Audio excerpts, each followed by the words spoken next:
While Daytona usually tops the schedule and gives us the first winner of the season, the BRB Racing League is mixing things up this time around.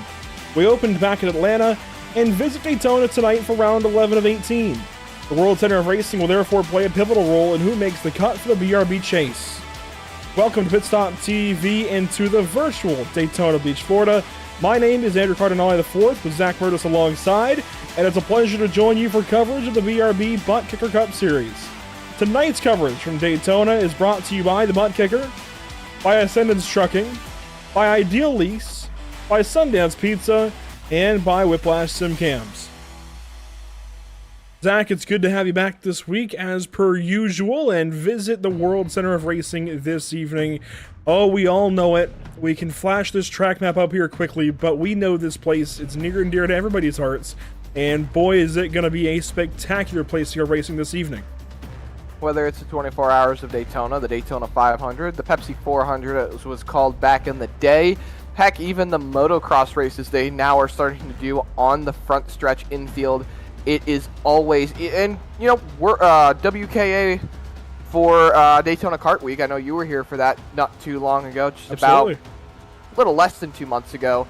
It's always great to win here at Daytona. It's the World Center of Racing for a reason. The prestige value of this racetrack is unmatched by very many. There are only a few handful of racetracks in the world that compare to the complexity and the astounding nature that is Daytona International Speedway. And I know for one that this is one track that's on my bucket list to go to and watch some great racing or compete in some great racing, and hopefully that's what we're going to see here tonight. We'll run through qualifying first and take you through points a little bit thereafter. Robert Moyer Jr. quick on the time chart so far. That will now move over to Zachary Brandvold in the 55, and times are rolling in. There's nothing too crazy to go over with this racetrack. It is hold it wide open and steer around the corners in qualifying. So this isn't the most spectacular show, especially being fixed setups. We're not worrying about who's got the fastest setup in the air, but this is still important as far as seeding the beginning of this race, especially the first 25 laps, stage one. It's all going to come down to where you start the race. See, I think that's going to be our first disagreement on the night, Andrew. I never really seemed to care where I started at Daytona. It can change in an instant. It's so hard to move forward with the strat package, though. I don't know, man. I think if you got the right partner underneath you and you are willing to take the risk, it's not going to be very difficult. A lot of people that we see nowadays either tend to just run all the way on the bottom or run all the way on the top, especially with this next-gen car. It's either stick it right to the wall or stick it on that double yellow line as Dustin Stallings goes across, takes his first lap. That's a 52.50. That's going to slot him in a little further down the running order, but it makes so much sense to me, especially if there's that open middle groove like we usually see with these types of races. If you got one guy that's willing to work with you, I say shoot that gap, go straight to the front. We're going to see a lot of throwbacks again this evening as Coulter Clark will go to the top of the board in his Red Bull 54. Now Cody Dorsey up to the top in his Gus coin, number 88. And now Mason Houseman, fast on a plate track even, and here we go. The times keep rolling in. Stephen Borbell moves up in the very brightly colored number 2. The advanced GG number 2 to the top of the board. That Ford Mustang has got some quick ones on it this evening. Dustin Stallings, Josh Anderson, they'll come across and try and beat that lap time. For Stallings, it's a 50.299. That is good for 20th. For Anderson, it's going to be a 50.335. That's good for 26th. And that will do it for qualifying. Just one car has not turned a lap. That's Patrick Hernandez, and he will not be able to upset the top of the board. So Stephen Borbell will lead us to the green. Let's move quickly into points then and talk about where these drivers are at coming into this evening. We take a look here. Mason Houseman at the top of the board is now locked into the chase. Johnny Wood Jr., Stephen Borbell, I consider them locks along with Isaiah Sutherland. I think you can almost consider Adam Buzzio, Dustin Stallings, and Gray Walker to be locks. If you're 100 points up right now with 3 races to go, I think you're good to go. I think you're in. So long as you make these last 3 races of the regular season. If you're Brendan Maddox on down, you do have to worry a little bit tonight, especially as definitely if you're Rich Wilson for a Dakota Camper, because you only have single digits back to that cut line. But if you've got 41 points, you have to worry, but also not too bad, right? You've got some cushion to lean back on. Catania and Hughes, and most definitely Maddox, are going to be the guys that are going to have the most leverage coming into this race, whether it's, you know, running up front or running in the back. Regardless of the people that are behind them or who could finish in front of them, they're still okay rolling into next week, and they can build up that gap a little bit more. However, things can change in such an instant here. Zachary King, Scott Fritz, and Evan Patinko are all so close to the cut line. You could roll in Carl Pooler and Jamie Plord as well. They're so close to the cut line, Andrew. Just some good stage points and a solid day, and maybe some of their competitors wrecking out could totally change up the complexity of this race. Brandvold, Coulter Clark, even Eric Jensen, they could make some great points gains tonight. So I would watch out. It's Daytona. We never know what can happen. And quite honestly, I think if you're Zachary Brandvold on up, you've got a realistic chance to make the chase still. If you're Coulter Clark, you might be in trouble. I don't know if you're going to make 50 points up in these last 3 races. There's not a whole lot of time left. We can take a look at the schedule before we go down to the grid. We come into Daytona this evening, 100 laps here, 200 laps at IRP next week, then Michigan for 125 on February 25th, and then the chase begins at Gateway. So time is running out. And I just don't know if you're going to make up 50 points in that amount of time. It would start with a win this evening, quite frankly. I think that's what it would take, is a win here at Daytona in order to make that move. But that's a tall order in this kind of field. These guys are all well-seasoned in this type of racing and ready to go chomping at the bit. Let's take a look through your lucky performance starting grid. On pole, Stephen Borbell alongside Mason Houseman. That's your front row at the World Center of Racing. Starting third is Cody Dorsey, Cole Younger from fourth. Starting fifth, it'll be Coulter Clark alongside Evan Patinko. And to complete your top 10, we'll roll through the final 4. Richard Wolsifer, Johnny Wood Jr., Carl Pooler, and Zachary Brandvold.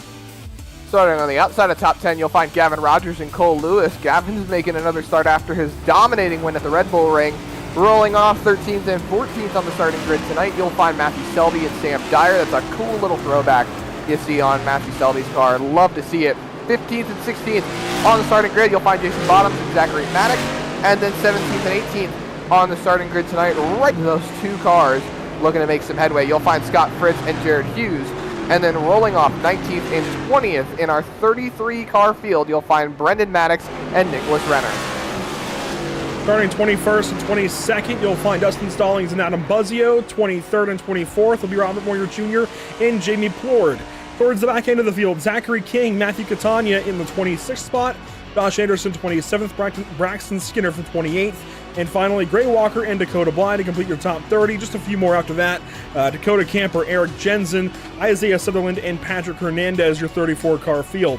Hernandez does not seem to have made the call for the start of the race, so we'll see if he makes the start from the pits or not.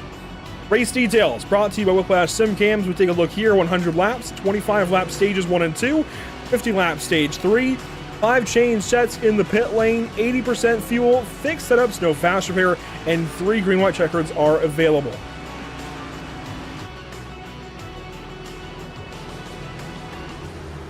What was your moment there on the opening lap, well, the grid? I thought there were 33 cars rather than 34. I guess that since Hernandez isn't here, it is 33, but this is probably the biggest field that they've had in a little while in terms of car count. But that's not saying much because they average about 30 to 33 cars. Yeah, solid car count this evening, ready to go racing from the World Center of Racing. Into the Geico restart zone for the first time this evening. Green flag in the air. We are racing from Daytona.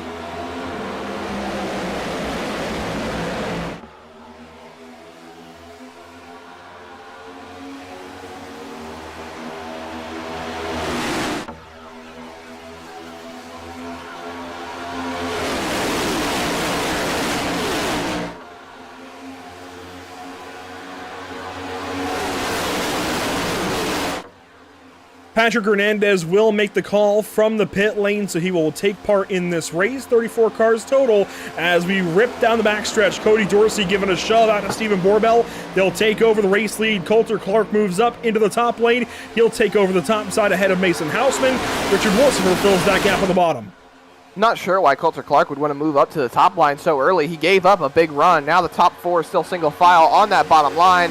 Lap 1's going to get led by Stephen Borbell as you see the field panning around from the speed shot, and now the top 5 starting to break away a little bit on that bottom line. You see Selby right behind in the 6th spot. He's side by side with Coulter Clark, and I think, you know what, I'm starting to figure it out. I think Coulter Clark might have just gone up to that top line just to see if he could start getting it hooked up now, but you see majority of the cars stuck on that bottom line, ripping that double yellow.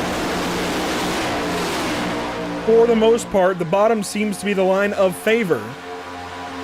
But you've got a line forming up top. Coulter Clark, Mason Hausman, the 13 of Cole Younger. He's got help from behind, and Evan Batinko. There are some cars up there, but everybody so far seems to want to go down low, other than the 6 or 7 that are up top. 2 laps complete now. Cody Dorsey the fastest. Here to see that ticker changing up who the fastest car is on the racetrack, especially in the draft. Now we're riding on board with the Accelerate Racing Toyota of Coulter Clark. See, he's going a little bit further backwards in those corners. But down these straightaways is where the runs are really going to start forming. Gavin Rogers getting out in front of him. But there it is. There's that run. Pulling back up alongside that 77.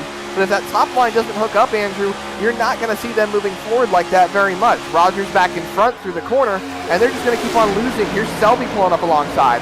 Up to the top, Gavin Rogers. Gavin Rogers moves up, will aid the 54 and 78 cars, and begin to lead that lane. Now there's a big hole at the bottom. He could jump right back down. Instead, Selby jumps up in that 46 car, and now he jumps back down low. You'll see there are some Days of Thunder throwbacks in the field. Matthew Selby running one of them. We've also got Cole Younger in one in the 13 car. Scott Fritz in one, and Matthew Catania in the other. So 4 Days of Thunder paint schemes throughout the field, and one of them just took the lead at the top side of the racetrack. That's a big move there by Selby, a quick move nonetheless, but he's going to have the run coming up to him in the corner. That's a bad spot to get caught, but it might benefit them here. Coming off of turn number 4, the top 4 is still single file on the bottom line, but now they've got Matthew Selby running up to the front, bringing Gavin Rogers with him. You see Jason Bottoms closing the hole on the bottom, so now Selby is committed. He cannot get back to the bottom. There's no changing lanes, and now he's got to, well, lay in the bed that he's made for himself. The Sundance Pizza Ford Mustang of Gavin Rogers giving a shove here to the 46. Dancing around on the back end of that bumper. You could say sun dancing. You know, Andrew, I think it's way too early to talk about it, but I'm going to be a devil's advocate here. You are the chaos bringer, so I'll let you deal with your chaos, but it's only lap 5, and they say there are only 2 things guaranteed in life: taxes and death. And I think the other thing that's guaranteed in life, well, that's the big one at Daytona. And when do you think we might see that happen? Late in this race. I think these guys have their eyes on the chase. They're going to keep things orderly until they don't anymore, and that'll be sometime towards the end of this race. You might see some chaos here at the end of the stages. We could see a crash or 2, but I think as far as absolute chaos, that's only going to come at the end of this race. As you see Patrick Hernandez there at the bottom of your screen, about to go a lap down. He has lost most of a lap to these leaders. And look at that field, all in a line. Aside from the 5 or so that are up top, there is a gap back to a couple of cars. Sam Dyer and Robert Moyer Jr. These guys are running at the very back end of the field, about a third of a lap down, and they're just doing their own thing. I think they're just trying to bide some time.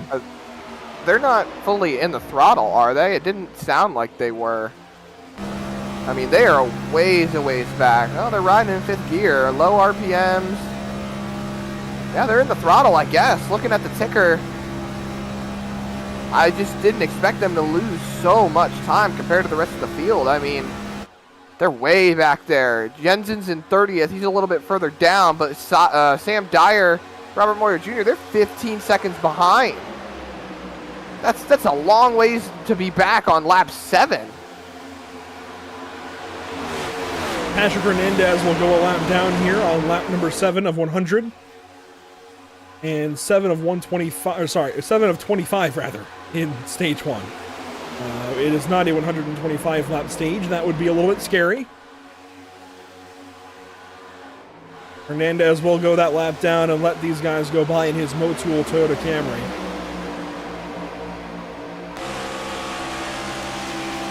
You know, I want to shout out one driver because I think he missed the memo.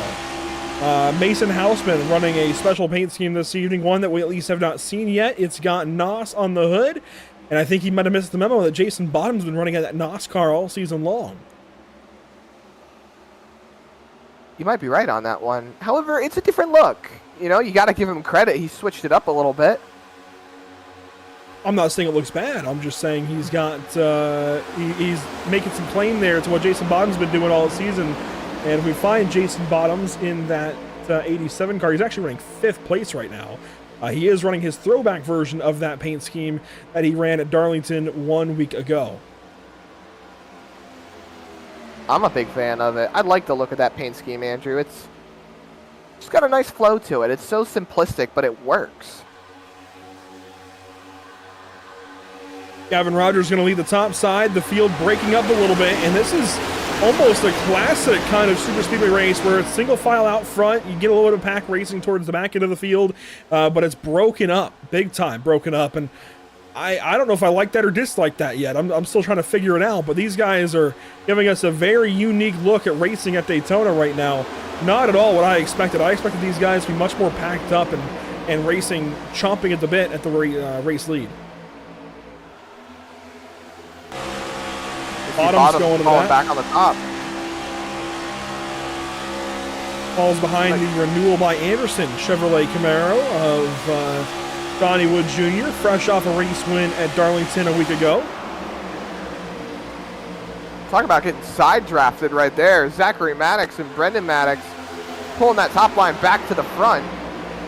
Closing up on Johnny Wood Jr., so that's going to hurt Jason Bottoms a little bit. He might fall back. He might stick with them. I think he'll stick with him here because it looks like he's still hanging with the draft. He's got enough residual draft, we'll say, to stick with that front pack, but he'll have help behind should he want to fall back there. It looks like he's going to rotate to the top. A couple of cars rotating back to the bottom. Coulter Clark pokes out a line again. Maybe the top line's starting to come into play. Clark looks up, as does Rogers. They will both go up top. And you're starting to see more energy at the top side of the racetrack now with the Maddoxes, Houseman, Renner, Stallings, Brandvold. A whole bunch of Toyotas are up there. 3 of the Maverick Motorsport cars sitting 1, 2, 3 in their respective spots. You got Zachary Maddox leading them, Brendan Maddox behind, and then Mason Houseman sitting right behind, broken up by Nicholas Renner.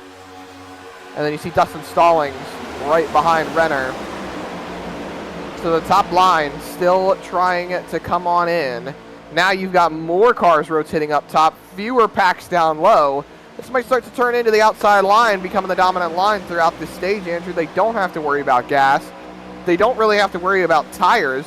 So they could really just run it for all it's worth to the end of the stage. Oh, the Maddox has moved down. To the bottom. It seems like there are 5 drivers working together. Maverick Motorsports plus Nicholas Renner in the 11 car.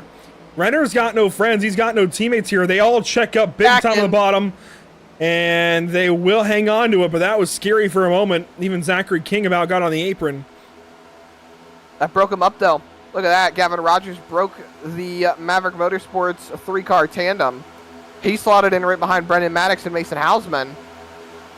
And you see Zachary Maddox got out.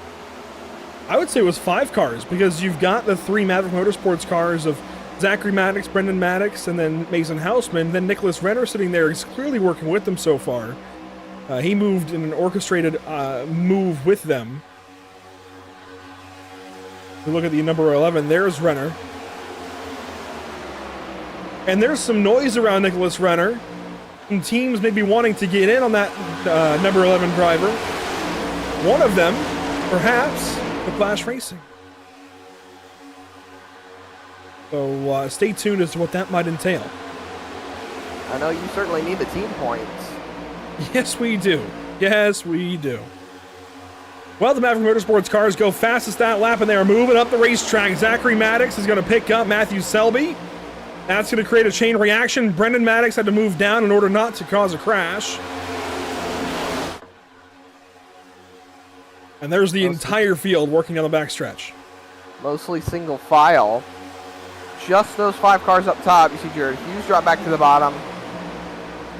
And now the Maddox brothers, side by side, rolling through the high banks of 3 and 4. Selby has pushed himself back up to where Coulter Clark is, sitting behind those two front cars. Borbell has been out in front for all 14 laps, going on 15 now, so 14 completed, 15 underway.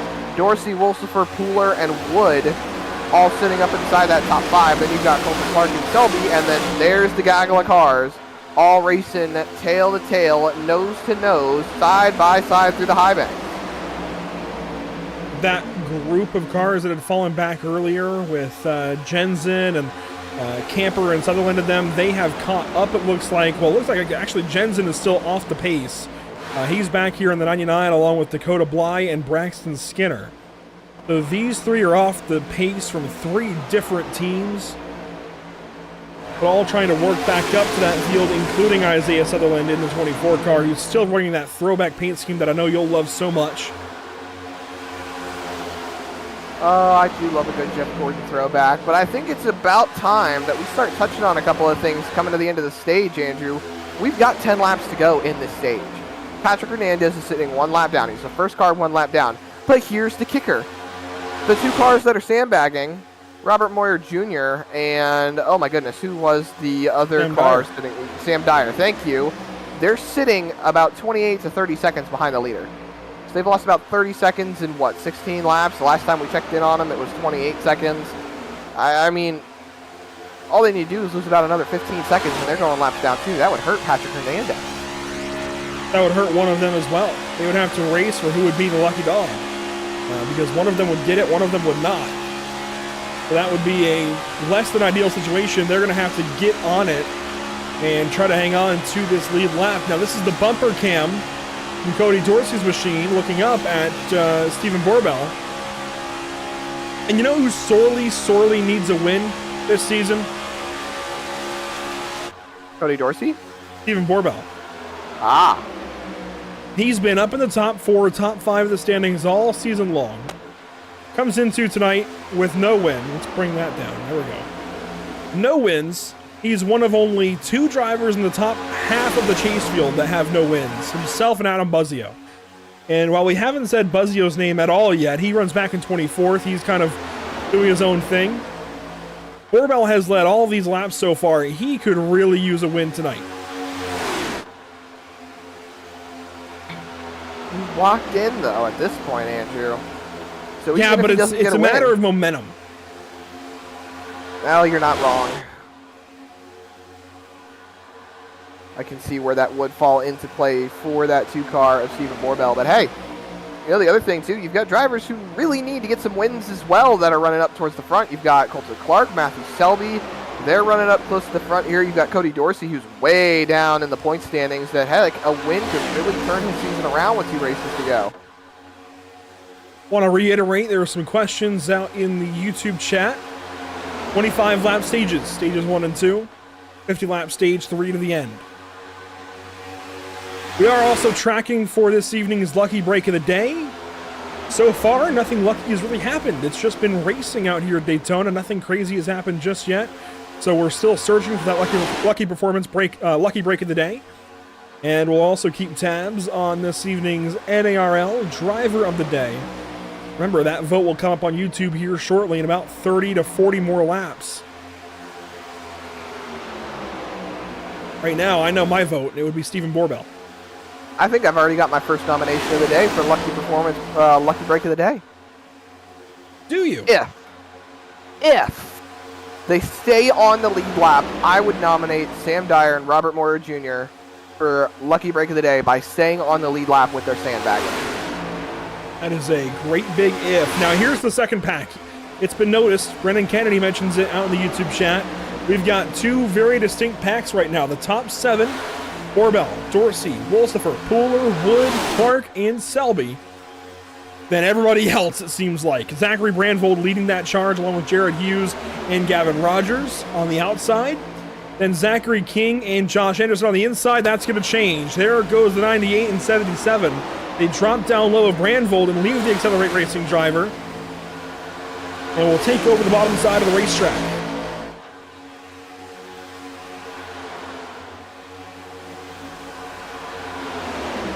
We keep on rolling here at Daytona. 5 laps to go in the stage. You see a couple of cars breaking out a little bit.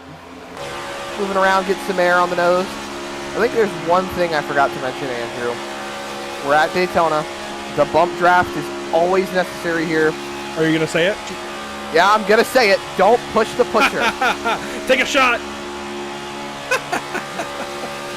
we put out a drinking game in the Discord channel earlier for the league. Yeah, you didn't see it? I've been working and dealing with many different things today. Well, that's your line when we come to Daytona, Talladega, and Atlanta. That is your line. Don't push the pusher. That's a shot. Every time you say it, don't push the pusher, that's a shot. Where's the drinking game? I'm looking for it now. Oh, it's in general. It's way up there. It was a while ago. While you look for that, I want to give a shout out to this driver who desperately needs some stage points. The 51, Zachary King. He won at Atlanta earlier this season. He is in desperate need of some points this evening.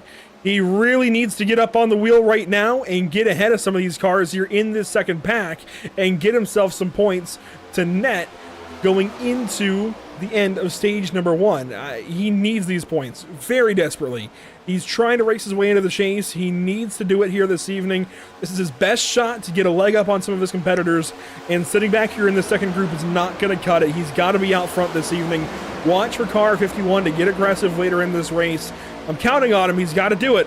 That's a very bright number 51 car. It used to be black and green. Now it's white and blue with some gold trim for the 100 years of excellence for Gilbert's Fleet Service. Of course, Gilbert's Fleet Service, the presenting partner of this evening's race, the Gilbert's 250. So, just wanted to give a shout out rather, to Zachary King. We're giving a shot to everybody else who is having a drink after Zach finally said, "Don't push the pusher." You know, I wouldn't have said it, but I looked in the YouTube chat and I saw Rev, our race control for the evening, say, "Remember, Zach, don't push the pusher." There you go. Take another shot. So I completely forgot about it. I wouldn't have said it if I didn't see it. Now he knows. He's become aware. Well, here we go. Racing in the final 2 laps of stage 1, we see Wolsifer, Wood, Pooler, and Clark all move up. That's 3 teammates and an outlier. They're going to have energy on the top side of the racetrack, and it's going to be a 7-car race here to the end of stage 1. What are you talking about, Andrew? It's Daytona. There's no outlier. If you're making friends, you got teammates now. Well, Clark is the outlier. You got 3 teammates leading that charge up top. They'll take over the race lead for the first time tonight. Lead change at Daytona. Wolsifer takes over. Limitless Esports taking over the top 3 positions. Coulter Clark able to slot in line. White flag for the stage. Single file racing. Selby has lucked out. He wasn't able to catch the draft. Now he's stuck side drafting with Cody Dorsey. So they're going to lose a little bit of draft here. Not be able to stay with that top 5. Now it's Coulter Clark and Stephen Borbell. Or excuse me, it is Coulter Clark. Oh yeah, it is Coulter Clark and Stephen Borbell fighting it out to see if they can pass these 3 Limitless Esports drivers coming down the back straightaway here at Daytona International Speedway and into turns 3 and 4. It looks like, from the count of the ticker, that the Sandbaggers are going to stay on the lead lap. There's my first nomination, and we're going to bring it back to the flag here, Andrew. Borbell lifted to back out and just let it ride to the end of stage number 1. At the back end of the field, who's going to make it into the stage points? It's going to be... Oh, I think Anderson gets the final stage point position. Zachary King was able to get a couple. And Richard Wolsifer wins this stage. Stage number 1 belongs to driver 56. We'll be talking to him for one of the first times this season. It's been a rough season for him. But he gets it done here in stage number 1. Richard Wolsifer out front in car 56. By note of the ticker, it looks like, from timing and scoring, that Josh Anderson was your 10th place finisher, and Zachary King got 9th there. And Anderson beat Cody Dorsey for that 11th spot, or for that 10th spot, by just under a 10th of a second. But see, that's how things can change so quickly here, Andrew. Cody Dorsey was up in the top 5. They got stuck side drafted, and he fell all the way back to the clutches of the field and ended up 11th out of the stage points in the span of 2 laps. Go back to the Zachary King conversation and the fact that he was needing some stage points. He gets 2 here. And if you go back to the points coming into tonight, he was chasing Dakota Camper by 1. So this moves him 1 point ahead of Dakota Camper and tentatively into the chase. That's how important these stages are, and just how important Zachary King, how importantly he needs to be up on the wheel this evening and get some points. And Dakota Camper, I think, has to realize that as well. If you are on that cut line, you simply cannot afford to sit back in 20th spot. You've got to be up on it in these stages. In the same regard, you've got Dakota Camper sitting in the 24th position, so put Zachary King in 9th, give him the 2 stage points. So realistically speaking, you're looking at, let me do my math here. Well, yeah, there's a lot of math to be done there if you really want to, but we know it's all going to change. So how fruitless will that be? Well, he's 15 points up right now, plus the 2 points. Call it 17 points up above Camper, and Camper's below the cut line as of right now. That all will change. The constant, what we know is that King just got 2 points, and that's what I'm saying. If you are on the cut line, I'm calling you out if you're not up here racing for stage points. Should have done more to the drinking game, Andrew. Take a shot every time Zach tries to do math. Everybody into their pit boxes. Here comes Stephen Borbell, pole sitter, down to the first box. Mason Houseman is in, Dorsey, Clark, Younger, everybody else. Someone missed their box back there. Who was that?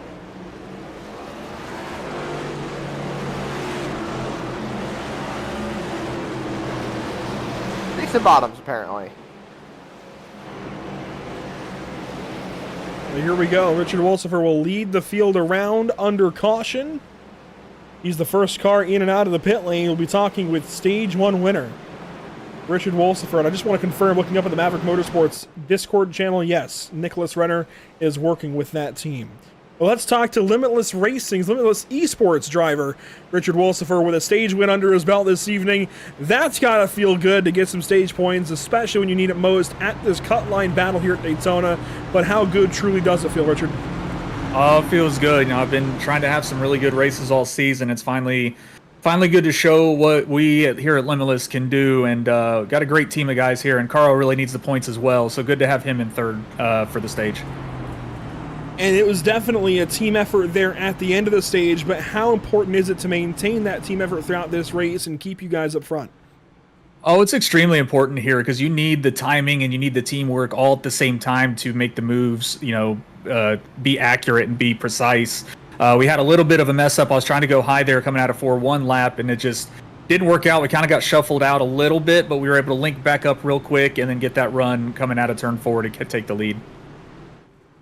And how big could this race be? I mean, if you're already getting one stage win here and you guys are controlling the race up front, this could turn your season around, right? Oh, this could totally turn our season around. We're looking for, you know, a strong run here at Daytona. We all love this track. Johnny last season did really well with us in the drafting tracks as well, so we were glad to pick him up for this season. And this is going to be huge if we can stay up front, especially for Carl as well. We need him to get in that top 12. So a team effort here from Limitless Esports. Good to see you guys running up front, running smoothly for right now, and we're going to knock on wood for you. Hopefully that stays throughout the rest of the race, buddy. Congratulations on the stage 1 win. Thank you, sir. That's Richard Wolsifer trying to turn things around this evening and get what's been a rough season going the right way, Zach. And if you look back through these races, I can think of multiple times where we've said, unfortunately, Richard Wolsifer is having bad luck or bad things happen to him. I can't think of many good things that have happened to him this season, unfortunately. So this is the first big good thing I can think of for that 56 car.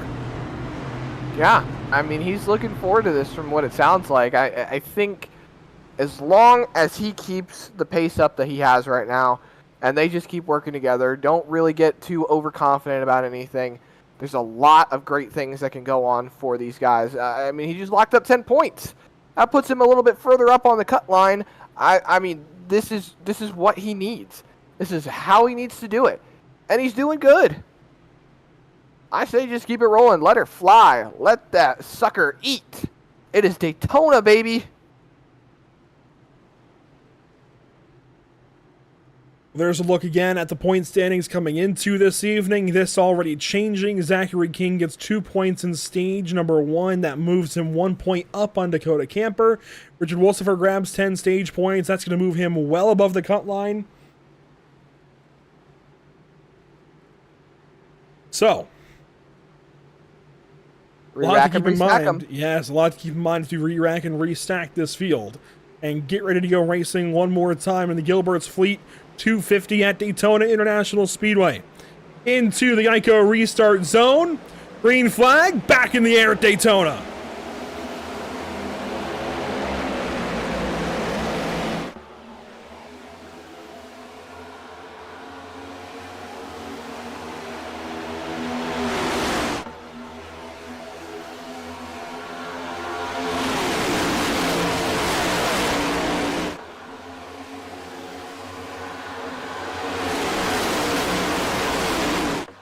A very spread out restart sees Limitless Esports take over at the front of the field. Stephen Borbell, Mason Houseman, Gavin Rogers all fall back in 4th, 5th, and 6th. Coulter Clark, Zachary King in line in 7th and 8th. Then Josh Anderson and Jared Hughes 10th place. Here comes that 2 car. He's got to run. All the way up to the outside line. He's got 2 cars behind him. That's Houseman and Rogers. Coulter Clark is seeing where he can go up on that top line as well. I think Zachary King is kind of hesitant a little bit, but he makes the move up to the top. Carl Pooler has been left to hang and dry, Andrew. He cannot get back up to his Limitless teammates, and now he's going to suffer what happens when you lose the draft. But he's got Selby a little bit closer behind, so it looks like he won't fall too far back. Here comes Zachary King. 3 wide. He was looking 3 wide, he made it 3 wide, and brings up that 51 car right to the front of the field. Almost had a chance at the lead, but the top side got rolling quickly. He's going to try and get in line now up top, and will do so along with Josh Anderson. But the top side here rolling so far in stage number 2. That puts Stephen Borbell out front and moves Limitless Esports to the back of the top 10. They're back together, though. They're closer together. They're able to stick with each other, so yeah, I think but really that's what matters now. In stage 1, we saw 0 top line energy. None. In stage 2, it soars straight to the race lead. How about that? I never thought I would have seen that after that first stage. It's coming in. They're starting to realize where that top line can be effective. We see one big move down to the bottom, a little bit further down the running order. Now, that bottom line starting to pick it back up. Those Limitless Esports cars bringing it back to the point. Richard Wolsifer, he's got the nose in front of Borbell. He's going to take the lead away. So if the caution comes out now, it's his lead. It's nobody else's. But that top line's got more cars, Andrew. They're grouped together. They're hooked up. Back to the start-finish line. Call it at the line. Wolsifer to lead the lap. And you know who I don't see up here, but I do see? I don't see Dakota Camper. I do see Zachary King. So Zachary King making an effort again here in stage number 2 for some stage points, but I don't see a sign of Dakota Camper yet. He still hangs out towards the back of the top 20. He's got to get moving forward, and when these guys get single file like this, it's impossible to get moving. It's Daytona, though. It can change. So many things can change in the span of just 5 laps, even a single lap. And that's exactly why you need these stage points, because what if you get taken out? You're not wrong there. From the fan cam at Daytona. God. I love the fan cam. Yes, it's so good here.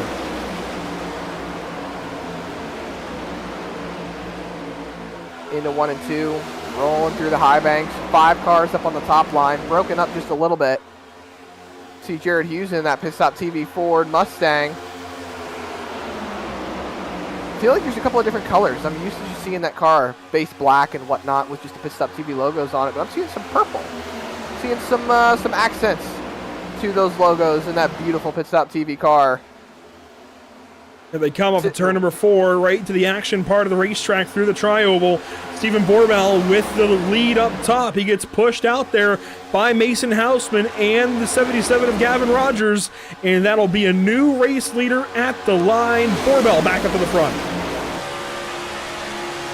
The sense of speed you get from that fan cam is beautiful. Here comes Wolsifer back on the bottom, trying to make a hard charge with his Limitless Esports teammates.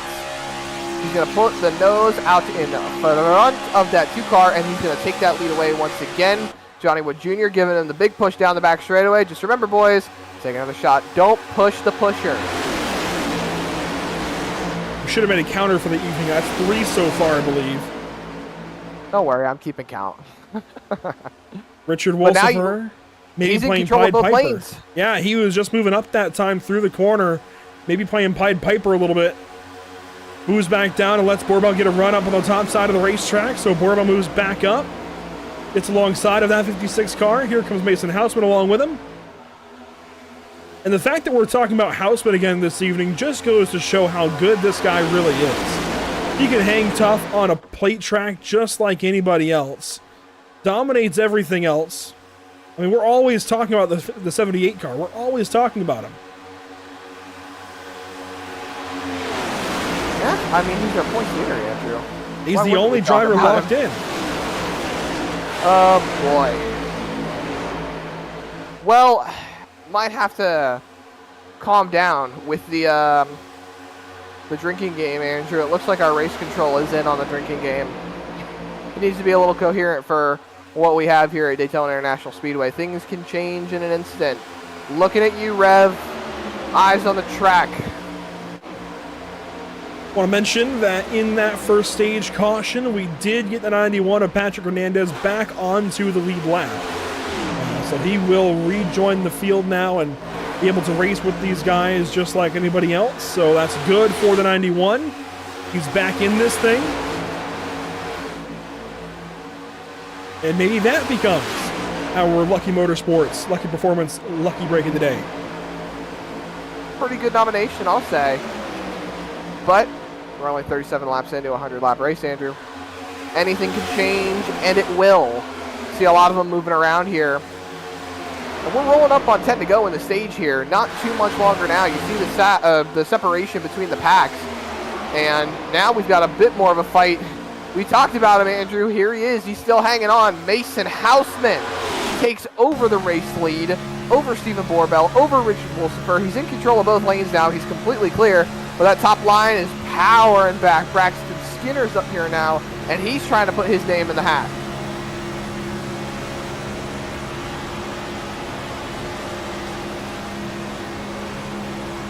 Now that I think about it too, Andrew. Go ahead. Coulter Clark finally has a teammate up here. Yes, Braxton Skinner.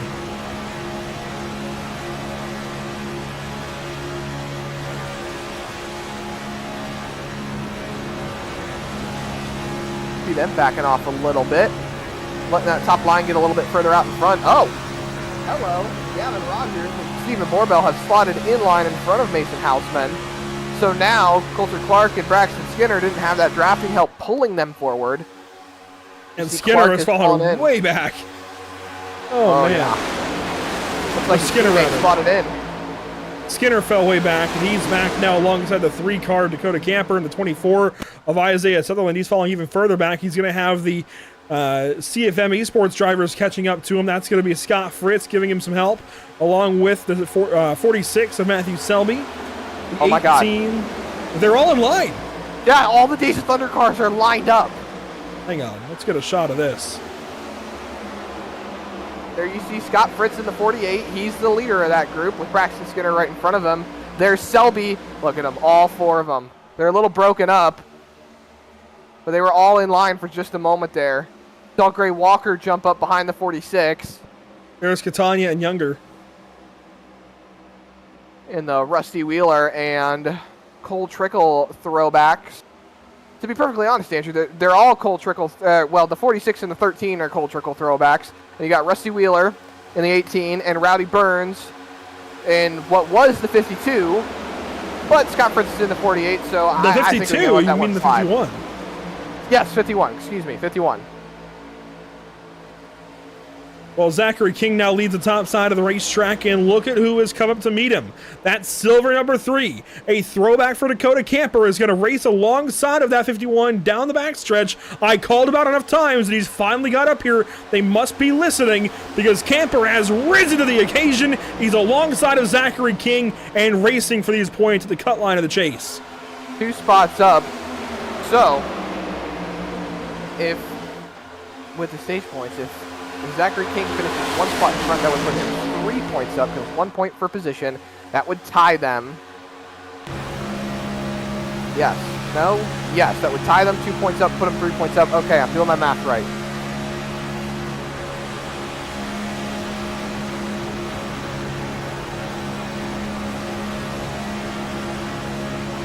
Everything changing around now, Andrew.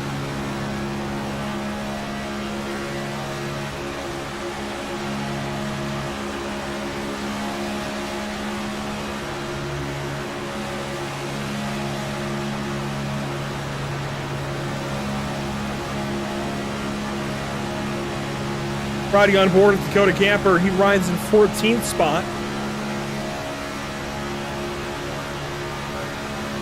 He's got his teammate out ahead. That's the 99 of Eric Jensen. A teammate out behind. That is the 24 of Isaiah Sutherland.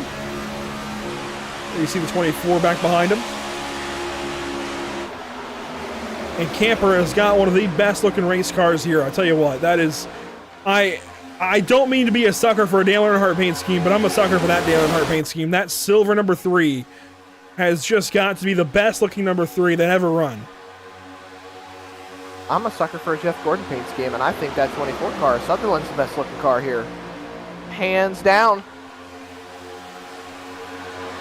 So Zachary King moving forward on the outside lane. He's got help from his teammate, Josh Anderson. They run the outside along with Braxton Skinner, Scott Fritz, Matthew Selby, and some others. They have got some work to do as we near the end of stage number 2.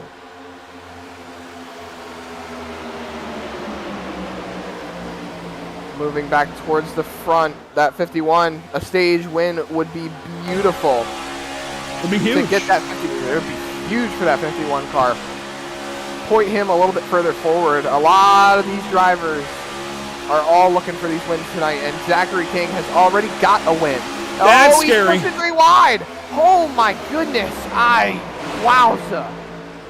Coulter Clark made a move up there, and Zachary King said, I don't think so, and dove right to the inside of that 54 car.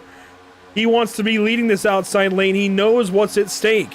That's the aggression I'm expecting from that 51 car this evening. That's the aggression he needs to have. That could have ended so badly, though. It could have. You're absolutely right. It absolutely could have. But he's got to be aggressive. He's got to take a chance. This is his best opportunity to get points up on Dakota Camper. Nominate Coulter Clark for Lucky Performance, Lucky Break of the Day. Because that could have been his race right there, Andrew. That could have really shaken things up and caused a travesty for half the field of these race cars. Oh no! Anderson goes around. The 07 of Anderson turned around to the front of the field, and that will do it. I was just thinking to myself about how clean of a race this had been, and he is out of this thing. No use in driving that back. Oh my goodness. So many involved with him. You see Robert Moyer came to a stop. Gray Walker, Braxton Skinner all have pit for a pair of flags. The meatball flag, we like to call it. Josh Anderson, obviously with the meatball flag. That engine is expired. He's Meatball Motorsports. He gets hooked off of Braxton Skinner there. Into the wall hard. Skinner, Fritz, Plord. I saw Walker in the wall. So many strong race cars involved in this one. This has the makings of a big one. Just heard from Race Control if they didn't make it back to the start-finish line, which they didn't, when it comes to the lap count, it's going to be a shootout for the stage end.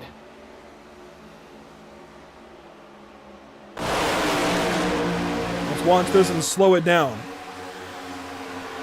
Watch Braxton Skinner there on the 33 get to the left rear of the 07. You can't chase bumpers like that. And Anderson overcorrected to try and bring it back up the racetrack, tried to hang on, goes up in the air, slams back down. I see Plord get involved.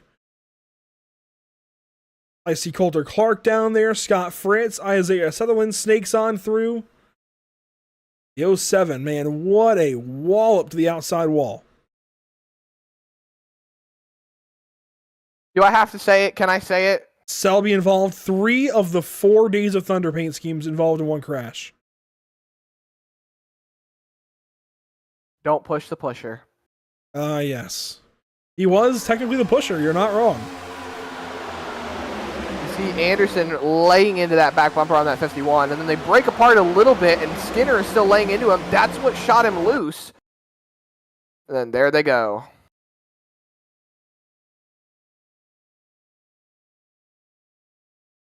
Gonna ride on board of the 24 here in a second. He made it through for the most part. Gets a bit of damage on the left front and slides through the grass, but that's okay.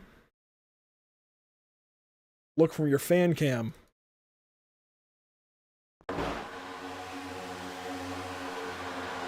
On board with Isaiah Sutherland to the 24. Running in 24th. Got it right down to the bottom. A little tap from Scott Fritz, and that shook him around. But we're going to be saying this a lot tonight, Andrew. We already have. That could have been way worse than it was.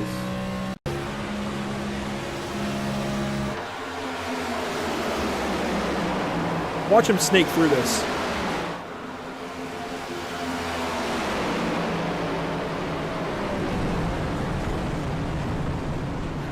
We're dirt tracking on a super speedway. Oh, this will be a great view. From the blimp cam. Oh, man, that's a heavy hit. Look at Jared Hughes just get through it. Oh, my. Could Trey we Walker. nominate that? Yeah, we'll get a look at it for Jared Hughes in one moment here. Cody Dorsey comes down to a stop. He gets a little piece of it. Zachary Maddox just snakes on by. Let's see that for Jared Hughes, and then come back to live picture. Here's the 98 car. On the back bumper of Scott Fritz here. There's the spin, there's the tap. Oh my goodness. Not a scratch on him. That just might be today's lucky performance, lucky break of the day.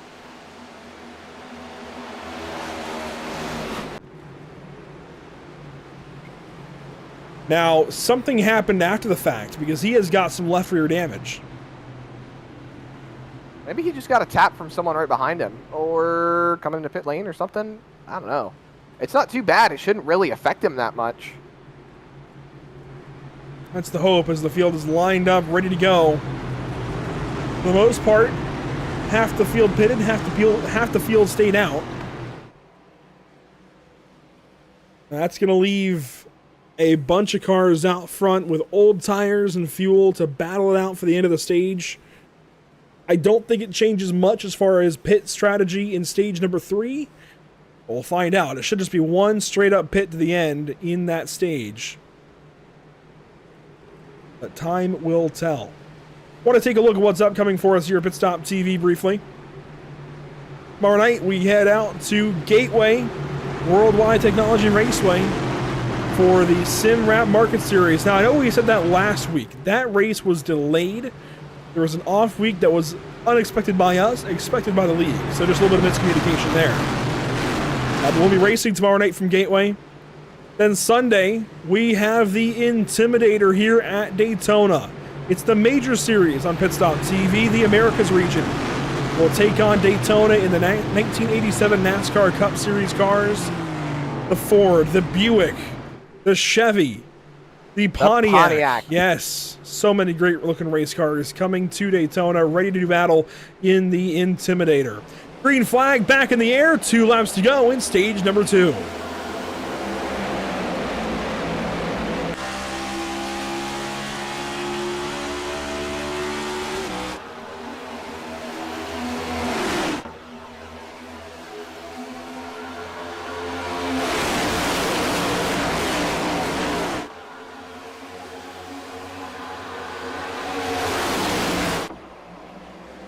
Here comes Mason Houseman, maybe a shove to Gavin Rogers. Zachary King's up here. All 3 Limitless cars up top. They're starting to get squirrely, but they are pushing themselves to the race lead at Daytona. Always got to be able to get back to the front here at Daytona. It's great if you have a car that can work together with someone, but a car that works best by itself too, that's a recipe made for a win here at Daytona. There you see Mason Houseman trying to figure out what he can do here because he's slotted in a very interesting spot as we roll past the speed shot. He's got cars up top. He's got no help in front, no help behind. He's got to back up or try to fall in line with those top line race cars.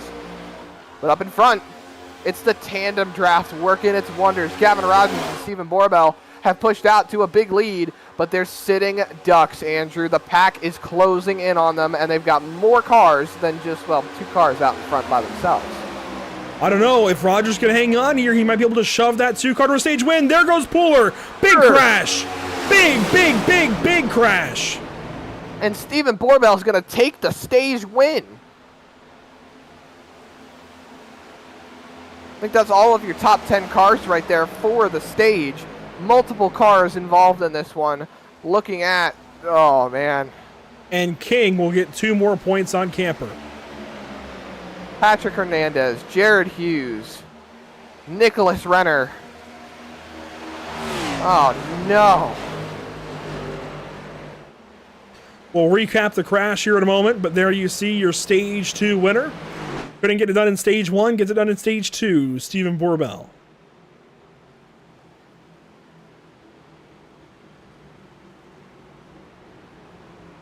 Go back and see what happened there in turns 3 and 4. I saw Pooler get turned first. We'll watch on for that in 71 from Limitless Esports. He needed these points. I think he's going to miss the chase. I really do. I hate to say that for Carl. He's had an up and down season. See him right here on the back bumper of his teammates. Brendan Maddox closes up. Oh, just a 3-wide scenario. Got squeezed there. Hernandez involved. Maddox upside down. Jared Hughes going around. Oh my goodness. Back on 4 wheels for that 8 car. Surprisingly, I don't know how. Pit stops underway for these guys at the moment. Pooler just left enough room for the nose of that 8 car to fit in. And by the time Maddox realized what was going on, it was too late. They were already side by side and crashing. It happened in an instant. That's Daytona. Back it up a little further here. We'll watch from Brendan Maddox's perspective.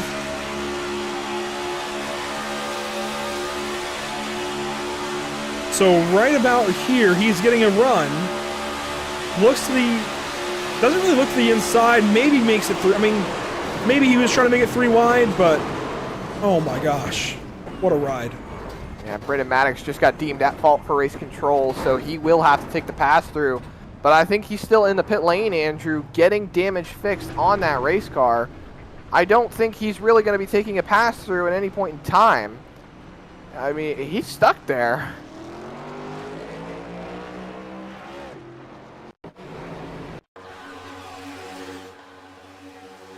And I do want to take a note. Big thing right now.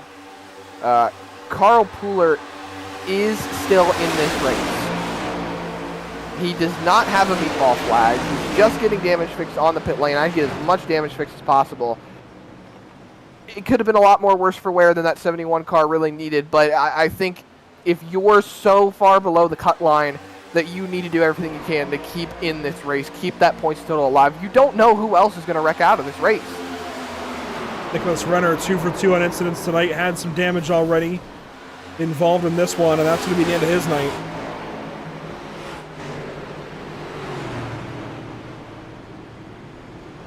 Jared Hughes out of the race. Patrick Hernandez out of the race. And here comes the choose. Patinko leading the way. He stays out along with Dorsey and Catania. They all choose bottom, and the rest of the field will choose behind them. If I'm not mistaken, looking back at the points, Brendan Maddox was also one of those guys that could be a little in danger after tonight. You know, 59 points above. It's still a good lock going into 2 races to go. You got a short track and you got what we can consider a super speedway of Michigan rolling into the next 2 races. And he got stage points stage 1, correct? Ooh, no. Why? I'm not sure. Ooh, have to go back and look at that one. But when you've got Zachary King out on the racetrack right now, and he's been doing what he needs to do and getting stage points. Wolsifer's been getting stage points. I think the only driver, Jared Hughes, too, he's out of this race. He's gone. He's taking that car to the garage. He's only 56 points up, Andrew. We're shaking things up now. Carpooler's sitting 17 points below. The guys he needs to finish in front of are dropping out of this race. So good on him staying in this race, staying on the lead lap. And Patinko has a chance to get some stuff done here. And with Scott Fritz getting involved in that early caution too, things can change up in an instant for these guys. A lot yet to happen here at Daytona. This is only the beginning of stage 3. Want to quickly look back at that graphic of what's upcoming. Next up for this series, we head out to IRP and Michigan to cap off the regular season. You can find all of these broadcasts on Pit.TV, social media platforms, Facebook, Instagram, Twitch, YouTube, and X. That'll bring us to the beginning of stage number 3. The iRacing.com safety car makes its way back down to the relative safety of pit lane. The field works into the Geico restart zone, and Evan Patinko brings us back green. Caution out immediately. Jason Bottom's in trouble. Bottoms. Some heavy damage on the front end of that race car. Lots of drivers with black flags after the start. Well, that's because of the choose. I've seen anything from Jason Bottom, so he might be able to continue here.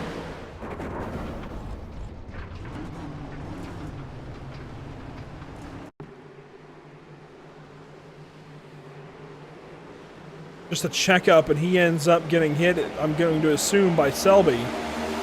Ooh, big stack. So Selby with some damage too.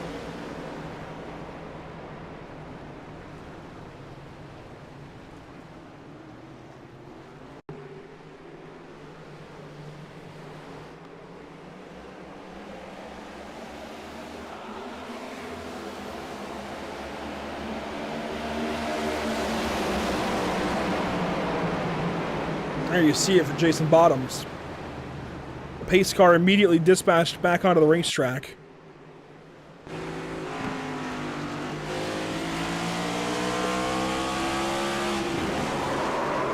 Big hits right there for Jason Bottoms. Take that car to the pit lane, get a little bit fixed, get back out there and stay on the lead lap. I would say that would give our lap down drivers a chance to get back on the lead lap, Andrew, but all the drivers who are lapped down are out of the race.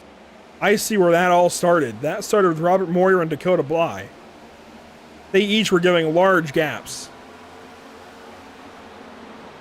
I hate to rag on Robert Moyer. Love that guy, but watch here. See the gap in front of that yellow 16 car? Actually, let's bring that back one more time. Watch him. That's Robert Moyer Jr., the yellow 16. This gap right here that you're going to see, right there. And I don't think he meant to leave that big of a gap because he immediately tried to close it, but that causes the checkup.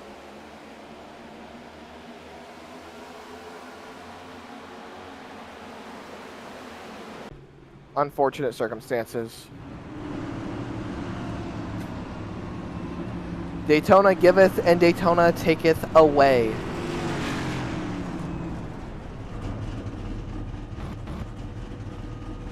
Bottom's in for service.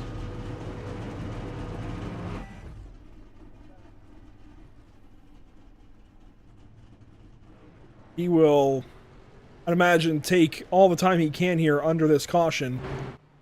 This is really the first detour from what's been a very clean race so far. We've had a couple of big crashes now at the end of stage number 2. And to begin stage number 3. Otherwise, a very clean race to get things moving here at Daytona International Speedway. But when chaos begins, boy, does it continue here at Daytona. And a couple of cars will take the bus stop. That, I think, will be frowned upon by race control. Jason Hausman, one of them. You know, Andrew, a little statistical know-how that I just learned about Daytona. So, now, the data I'm pulling from is based off of the NASCAR Cup Series over the last, say, 20 or so years at the racetrack. The first 50 laps and the last 50 laps in the last 20 or so years of the Daytona 500 have had the same amount of cautions, totaling to 34.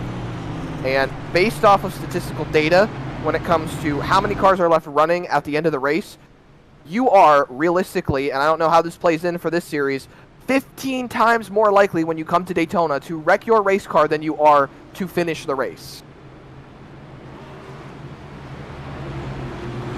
And I think a few of these drivers are definitely feeling it tonight. Interesting numbers there. Jason Bottom's just going to beat the pace car for pit lane. Oh, man, that was close. Race back around and catch up to the field.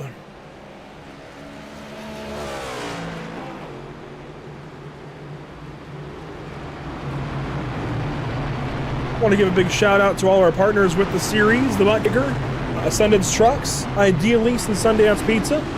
All doing so much for us in order to get us to and from the virtual racetrack, and this evening as well, Gilbert's Fleet Service, allowing us to partake here at Daytona International Speedway.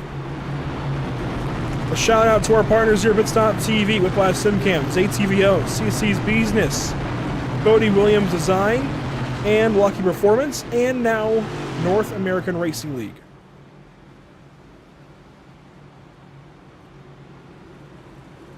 Well, Zach, we've talked a little bit about it. The Lucky Break of the Day, brought to you by Lucky Performance.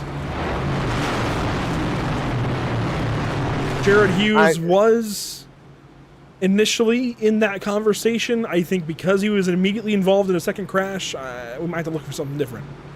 I think you're right. Although, with everyone wrecking every time we get into a caution, who could we still consider for the lucky break? I mean, you roped in Patrick Hernandez for going a lap down and getting back on the lead lap. He's out of the race. My pick for the two sandbaggers still stays in for Sam Dyer and Robert Moyer Jr. But, I mean, other than that, the guys that we were considering are just wrecking out. They're dropping like flies. Here we go, back around to the Geico restart zone. A lot of cars on the bottom side. Might have to stack up again. Let's try and hope not. Here we go, back to the Geico restart zone. 57 complete. Down and away, green flag once again at the World Center of Racing.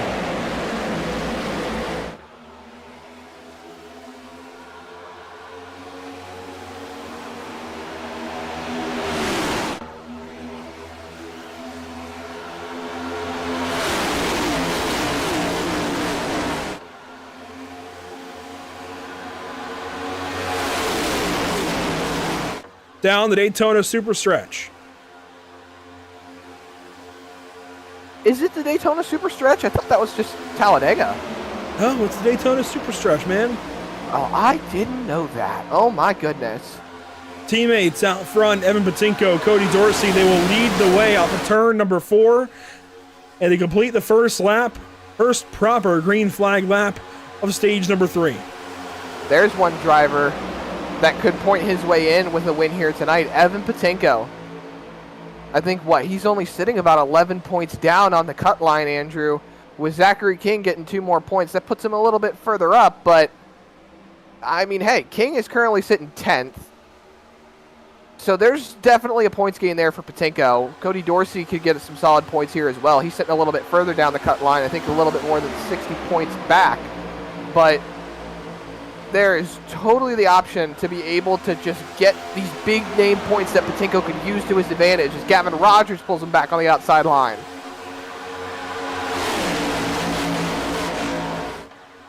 Coming up on 59 complete now. Gavin Rogers leading the top side. He'll fall back behind Evan Patinko by just a nose at the stripe. Cody Dorsey moving up. That was scary.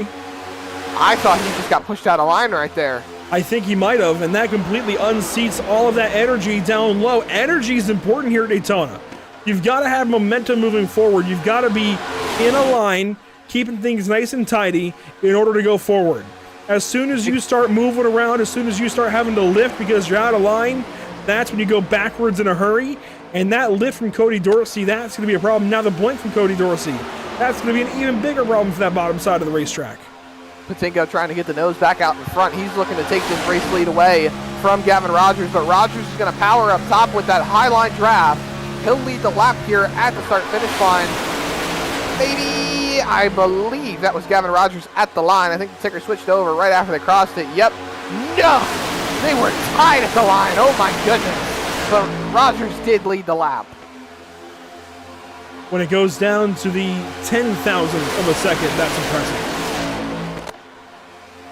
Oh my goodness. We love Daytona. It just provides some of the best racing in the sport, in the sim. It's a showstopper every time, unless it ends under caution. But oh, Cody Dorsey got free on the inside, moving around there.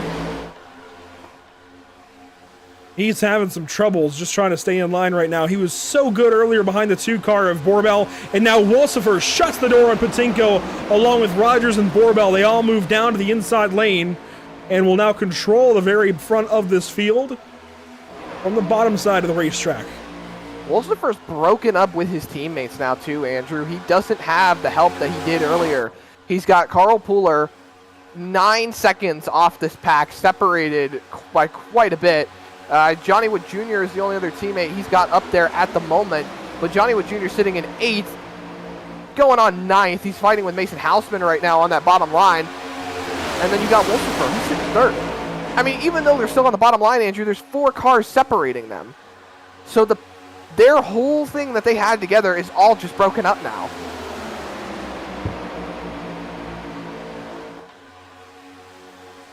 Want to reiterate, these guys have a 50% fuel limit. Sorry, 80% fuel limit. I don't know where I got 50 from.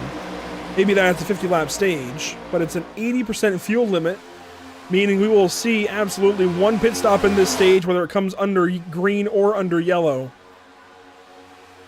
How does that change? How does that change the way you approach this as a driver, Zach? I mean, you know you've got that pit stop looming. Do you immediately try to get to the bottom and just hold there? I don't know, honestly. There's a lot of different strategies that you can run. I think the big thing as a driver, really thinking about it from the fuel aspect perspective, don't be the lead car. That's the biggest thing. Do not be the lead car. You're punching the hole in the air for all the other drivers. You're constantly running at full speed. You see Brendan Maddox coming out of the pit lane. You have no ability to slow down and let yourself be involved in that fuel consumption unless you've worked out prior with your teammates, if they're up there with you, that you can do things like Indian runs. That's one big thing they always taught us growing up when we were doing racing camps or things like that, is we're 3 wide through the middle. Indian runs. Take the first guy, let him drop back, let the next guy take the hit out in front for a couple of laps, let him drop back, go to the back. Just keep on working with those runs. It'll help them overall save fuel, and hopefully they'll be able to get that fuel to their fuel number and be able to roll through the rest of the stage. Matthew Catania just grabbed the wall through turns 3 and 4, so he falls back now to the back end of the lead pack.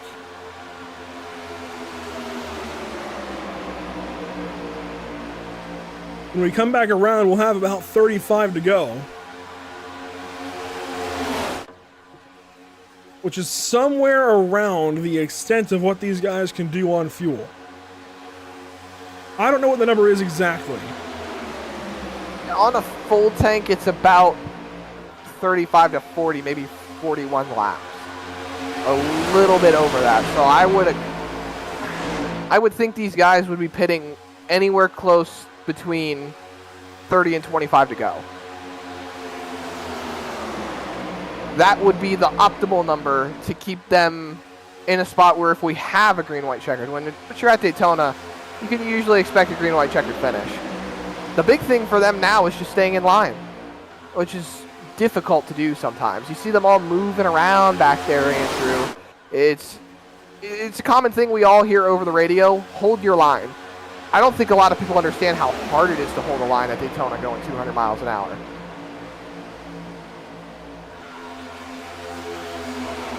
It's definitely not easy. I give you that. One thing actually that it can get compared to, you ever been driving down 77 to Mooresville or Charlotte and you're sitting behind a semi, you're rolling what, 70, what's the speed limit on 77? 60 miles an hour? 65. So you're rolling sitting behind a semi, right? You ever feel your car shake around a little bit right behind that semi? Maybe you try to turn the wheel a little bit so you keep yourself center in the lane? Well, you know, I tend to lay back on 77 because I just know, especially, I was on it today, actually, on my way down to Micro Center. And, oh my gosh, it was scary. It was raining, it was cold, it was on the borderline of sleeting out there. And anytime you're around Charlotte and there's rain involved, just know that it's going to be scary. So I try to give room, but I do know what you're talking about. When you pull up behind a rig on the interstate, there's a pocket of air. If you line up perfectly square right behind it, you don't feel it. But if you move around the slightest little bit left or right, you can feel the air exert that force on your car. Especially if you're maybe in a smaller car that can move around a little more, and you can have that little pocket of negative pressure and then move out to where you get to that air pressure that's coming at you, coming off of the back end of that truck. You can feel that pocket of air. So you move around a lot. It's very difficult. There's a lot of turbulence. You don't feel that as much on iRacing. What you feel on iRacing really is the track. A lot of bumps. You don't feel the air so much. You feel the track bumps here and there, and it just kind of jostles the car around a little bit. So it's definitely difficult. It almost simulates what we're talking about with the air because of the bumps and everything. While we've been talking, I want to mention Zachary Brandvold has led this outside lane to come back up to alongside of Gavin Rogers and is now jumping out to a lead over Gavin Rogers. Brandvold stays up top. Brennan Maddox goes a lap down. Maddox, by the way, already 13 laps down. He's the one car that is in this race that is currently lapped. Yeah, Brennan Maddox, I think he just came out of the pit lane not too long ago. I think he had to go down and serve a pass-through, but... Oh, yeah, no, he did have to go serve a pass-through. He was at fault for that caution, that previous caution that ended up flipping him on his lid. So he got back out after 14 laps of repairs and then had to serve his pass-through even after a couple cautions later. So penalties still stand, ladies and gentlemen. That's how we roll here in the BRB Buttkicker Cup Series. Brandvold out in front, though, and he's leading Hausman right behind them. I believe that is Zachary Maddox and Justin Stallings. So a couple of the Maverick Motorsport cars still up at the front of the field, and they're doing what they can to keep themselves in contention. You see Brendan Maddox, he's the orange and white car at the tail end of the top line. Oh, you saw Zachary King move down, Mason Hausman. Hausman going to jump to the lead. He's got help from Gavin Rogers. These two were at each other's throats, kind of, at Red Bull Ring. They didn't exactly like each other at the moment. Rogers was a little bit less frustrated, and even Mason Hausman wasn't that frustrated. We kind of blew it up a little bit. That drama was good for TV. But they did have a couple of moments at Red Bull Ring where I don't think they were necessarily fans of one another. And now they're working together on the bottom side at Daytona. Meanwhile, on the top side, it's Zachary Brandvold over Zachary Maddox. Zachary's leading the show. Dustin Stallings in third, and Adam Buzzio makes himself known. He's in fourth. Is that Jamie Plord up on the top line of the racetrack, leading that groove up there after getting involved in one of the cautions early on? Yes, it is. We got 2 days of Thunder cars right behind him. Scott Fritz still in the mix as well. We can get those 4 cars hooked back up again. That would be a beautiful sight to see. But the top line broken up a little bit. The momentum stunted. Brandon Maddox trying to get one of his laps back. But he's still in the mix. He can still help his teammates. He can push them all to victory. You see the sandbaggers, Andrew. They're way, way back there. They're still sandbagging. They're waiting for these big cautions to play into the mix. And Selby has joined that sandbagging group. So you focus on the pack up front. Just out of camera shot. You saw him for about a second and a half. Those are the 3 that are sandbagging. And I gotta ask, Andrew, I gotta see your opinion on this. How long is it okay to sandbag for? When do you decide that it's time to get back up there? Especially since they're out of the draft. They would need a caution to get back up there. I'm glad you asked, Zach. There is never a good time to sandbag anymore because of stages. Now, if this was a non-stage race, sandbag all you want till the final 20. Because there's stages, there's never a good time to sandbag. You want to try and stay up front all race long. That's the way Dale Jr. did it, and it's the way that worked for so many of his wins here on restrictor plate tracks like Daytona and Talladega. Well, Daytona and Talladega. So you've got to be selfish. You've got to make moves. You've got to try and stay out front. Do you want to get as aggressive as Zachary King did earlier? Maybe not. but you've got to stay aggressive and you've got to keep yourself as far forward as you can, as long as you can, in my opinion. Now, that's an opinion. Everybody's got a different one, but that's my opinion here.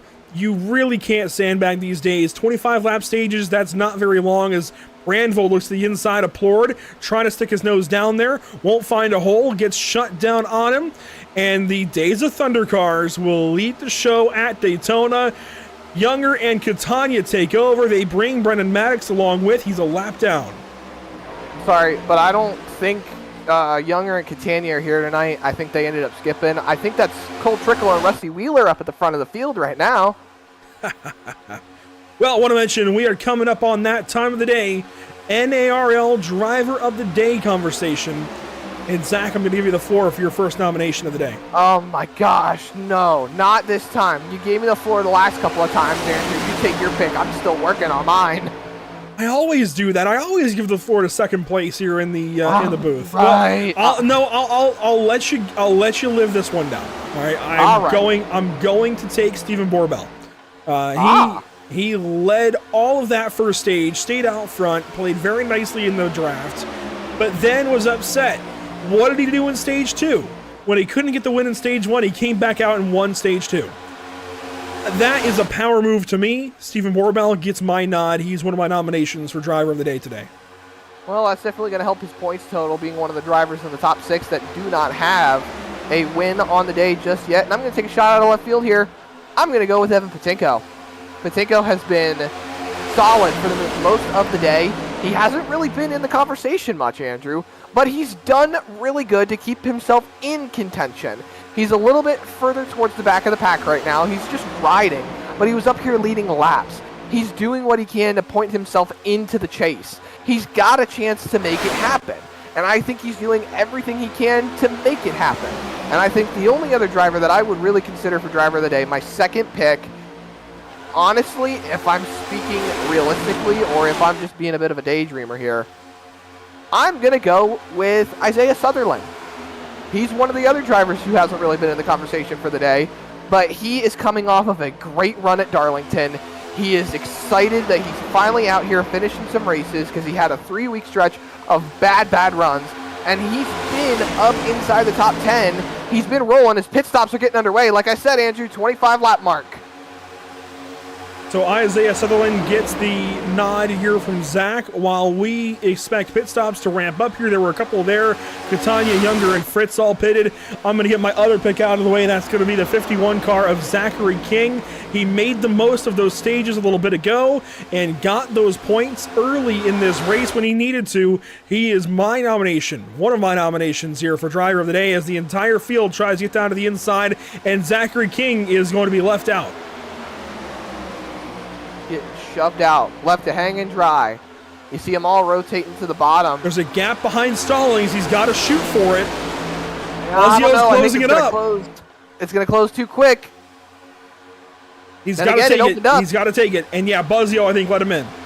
I was about to say, I think Buzzio was going to be beneficial, or he was kind. He was being kind to Zachary King, and let him fall in line there. So Buzzio sitting right there on top 10, hearing from drivers, connecting over the radio, saying that they will be coming in. Isaiah Sutherland's coming in. I think Jamie Plord said he's coming in. Those are teammates. Camper and Jensen, teammates along with them. Jensen just called out. He's pitting this time. Lots of drivers calling out over the radio, letting them know. Here we go, pit stops, going to ramp up. Here comes Johnny Wood Jr., here comes Eric Jensen, Dakota Camper, Jamie Plord, Isaiah Sutherland, Zachary King, Richard Wolsifer, and more. Did Cole Younger miss his box? Well, Catania's still in the pits. Because Cole Younger almost went a lap down right there. Zachary King missed his box. Oh, you're kidding me. No. Catania just pulled out of the box. Plord pulls out. King pulls out. He's got a bit of a deficit to make up. There goes Johnny Wood Jr., Richard Wolsifer, Cody Dorsey still in the box. You see Patinko coming out. There's the group that stayed on the racetrack. See Cole Younger getting past. He's at the back of this group. think this whole pack right here has to come in now, has to respond. No. Okay. They will stay out just a little bit longer. They've got some time to do so. Maverick Motorsports 1-2 right now. You see Brendan Maddox 14 laps down. He's still sitting in this group. Mason Houseman, the only other Maverick Motorsports car. They're separated by Adam Buzzio in the 3rd spot. Gavin Rogers, Stephen Borbell.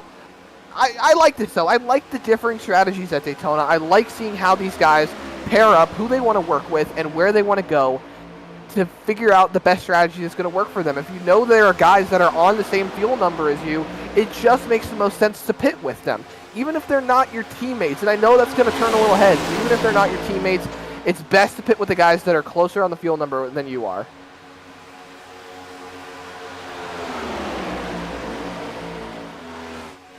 So far, 10 cars stay out. Zachary Maddox, Dustin Stallings, Adam Buzzio, Mason Houseman, Gavin Rogers, Stephen Borbell, Zachary Brandvold, Carl Pooler, Coulter Clark, and Jason Bottoms. Now, Pooler, Clark, and Bottoms are at the back here. They've all got a lot of damage. They are just kind of riding around right now, but they are still in this race. Borbell hangs on along with these guys, and Brandvold hang on with these leaders. And the 8 of Maddox, who's got multiple laps down. And the 13 of Younger, who I believe must have had some kind of pit penalty or something go on. Maybe not. I don't know. He's just in a weird spot. I don't know how he got there, but we'll see how this race unfolds. Inside is ready to go. He is the first car 1 lap down, Andrew. I say that. They're rolling up on a couple of cars right now. You got Scott Fritz, Matthew Selby, and Cole Lewis up there. Oh my goodness, excuse me. Big sneeze right there. Lap cars coming up, but these guys are going to be hitting to the pit lane. So that would put Cole Younger back on the lead lap. I don't know where that would put guys like Zachary King or Matthew Catania, but should we have a late race caution, that would be the most beneficial move for them to get their wave arounds, because if we have a caution like right now, immediately right now, these guys that just pitted are going to stay out, the leaders are going to pit, and depending on where they fall on the racetrack would depict on whether or not they are allowed to take that wave around.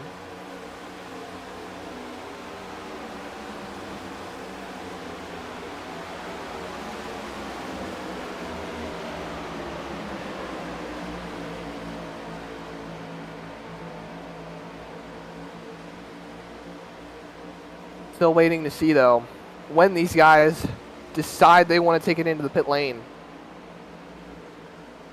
Maddox and Stallings are bumper to bumper. Buzzio on the back bumper. What I say, don't push the pusher, gentlemen. Take another shot, why don't you? But Maddox, he's got to come into pit lane this time. He's got to. Maybe, oh man, maybe push another lap or two. I don't know what these guys are going for right now. With staying out for so long, they have to hit the pit lane at some point. They cannot stay out forever. Still working on coming up on these lap cars up here. So we'll have to wait and see where they finally fall in.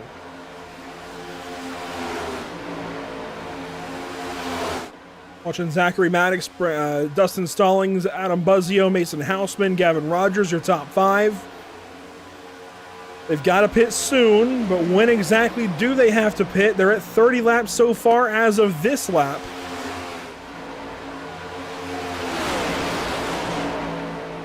Do they pit here? Before?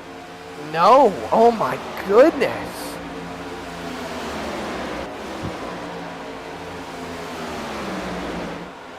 I'm starting to get a little concerned. At least for these guys. See the group of 5 up there of drivers that could go 1 lap down. See Buzzio backing up a little bit. Backed up right to Houseman. Moving around, Jocelyn still staying single file. Now, why exactly are you concerned? Because a line of cars like this led stage 1 and made it a 7-car race earlier. So this could actually help these guys. Yeah, but if they're broken up a little bit, kind of like how they are now, there's a big pack of cars that could run up and catch them. Unless everyone's still broken up. We've been focusing mainly on this front pack up here, and there have been a number of cars taken to the pit lane. There you see rolling by the screenshot. They're the lead pack. sitting here on the front straightaway in the tri-oval waiting, because it's a big gap back to the next group. Dakota Camper, 33 seconds back, leader of that group. Johnny Wood Jr. and Jamie Plord, the top 3 of that group, just sitting here letting the clock tick by. There's Evan, nope, that's Zachary King. Jason Bottoms rolling by, Andrew. I mean, the gap is closing. There they are. They are closing that gap lap by lap. They just knocked off half a second. Here they come. Zachary Maddox aggressive on the entry here. Will just make it in.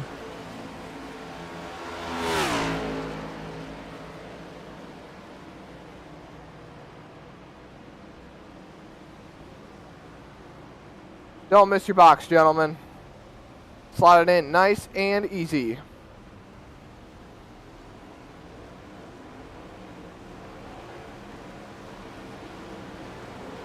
Got Carl Pooler and Coulter Clark coming to the pit lane as well. There you see them all coming out, but there's the pack rolling on by, Andrew. There's Bottoms. There they are.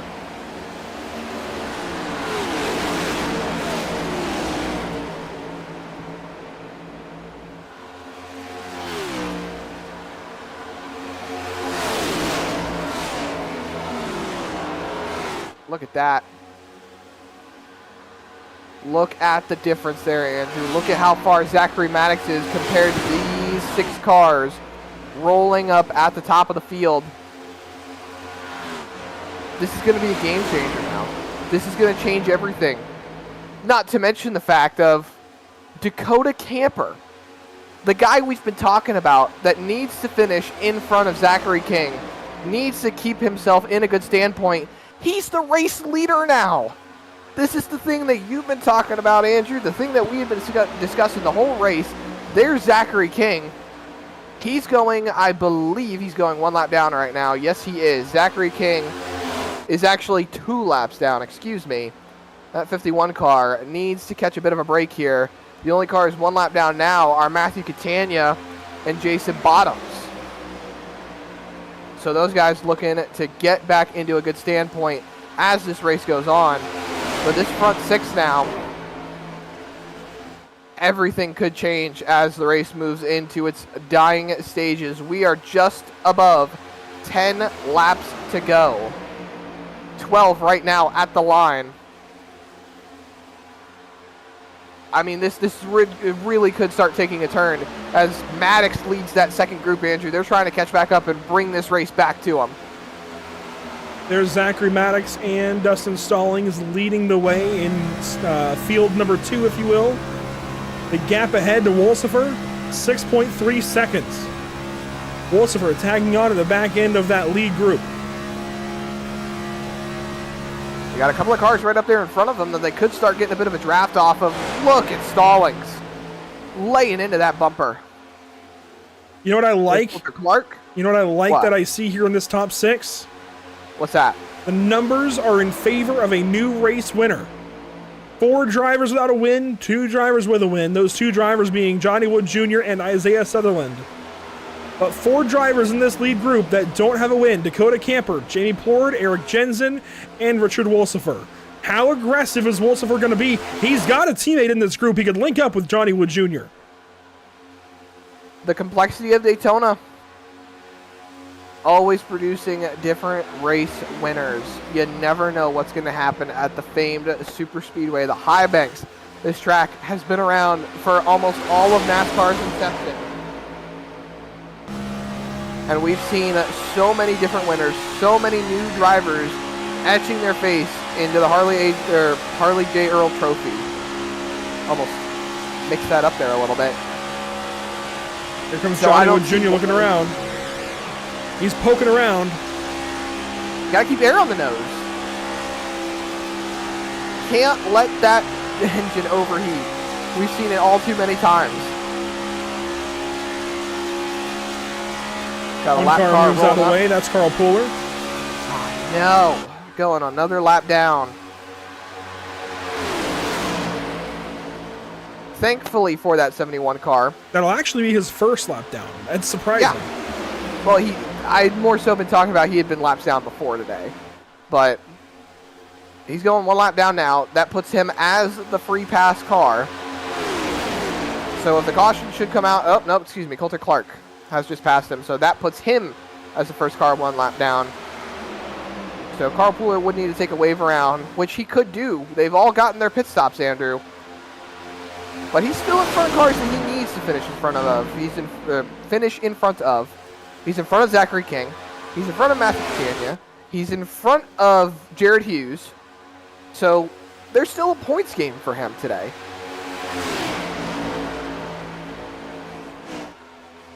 Many points to be had here at the end of Daytona International Speedway. The Gilbert's Fleet 250. It's coming down to the wire here. Dakota Camper leading the way. He's got 5 cars behind him that all want to try and beat him to the stripe. Zachary Maddox, somewhere back there, is closing in. He's slowly closing in on Wolsifer from a 6.3 second gap down to a 4.7 second gap. They're going to have to move around Carl Pooler. And that's going to slow them down.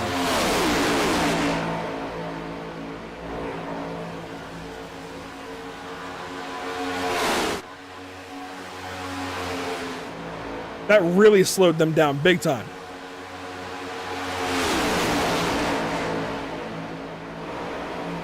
We'll have to see how it plays out.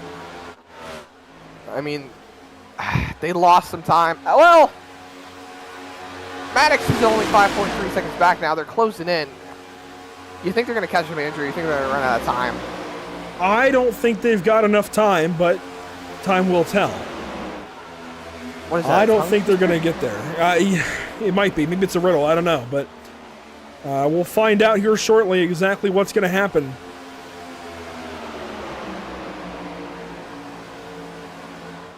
Six laps to go at the line. You saw the second pack just out of camera shot. Johnny Jewett Jr. still poking around, keeping air on that nose. You see another lap car up front. They're rolling up on him real quick. Ooh, I just realized what's going on here in this top 6. Oh? You've got 6 Chevrolets.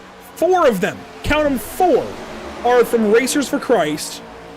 All 4 from that team are up here. Dakota Camper, Jamie Plord, Eric Jensen, Isaiah Sutherland.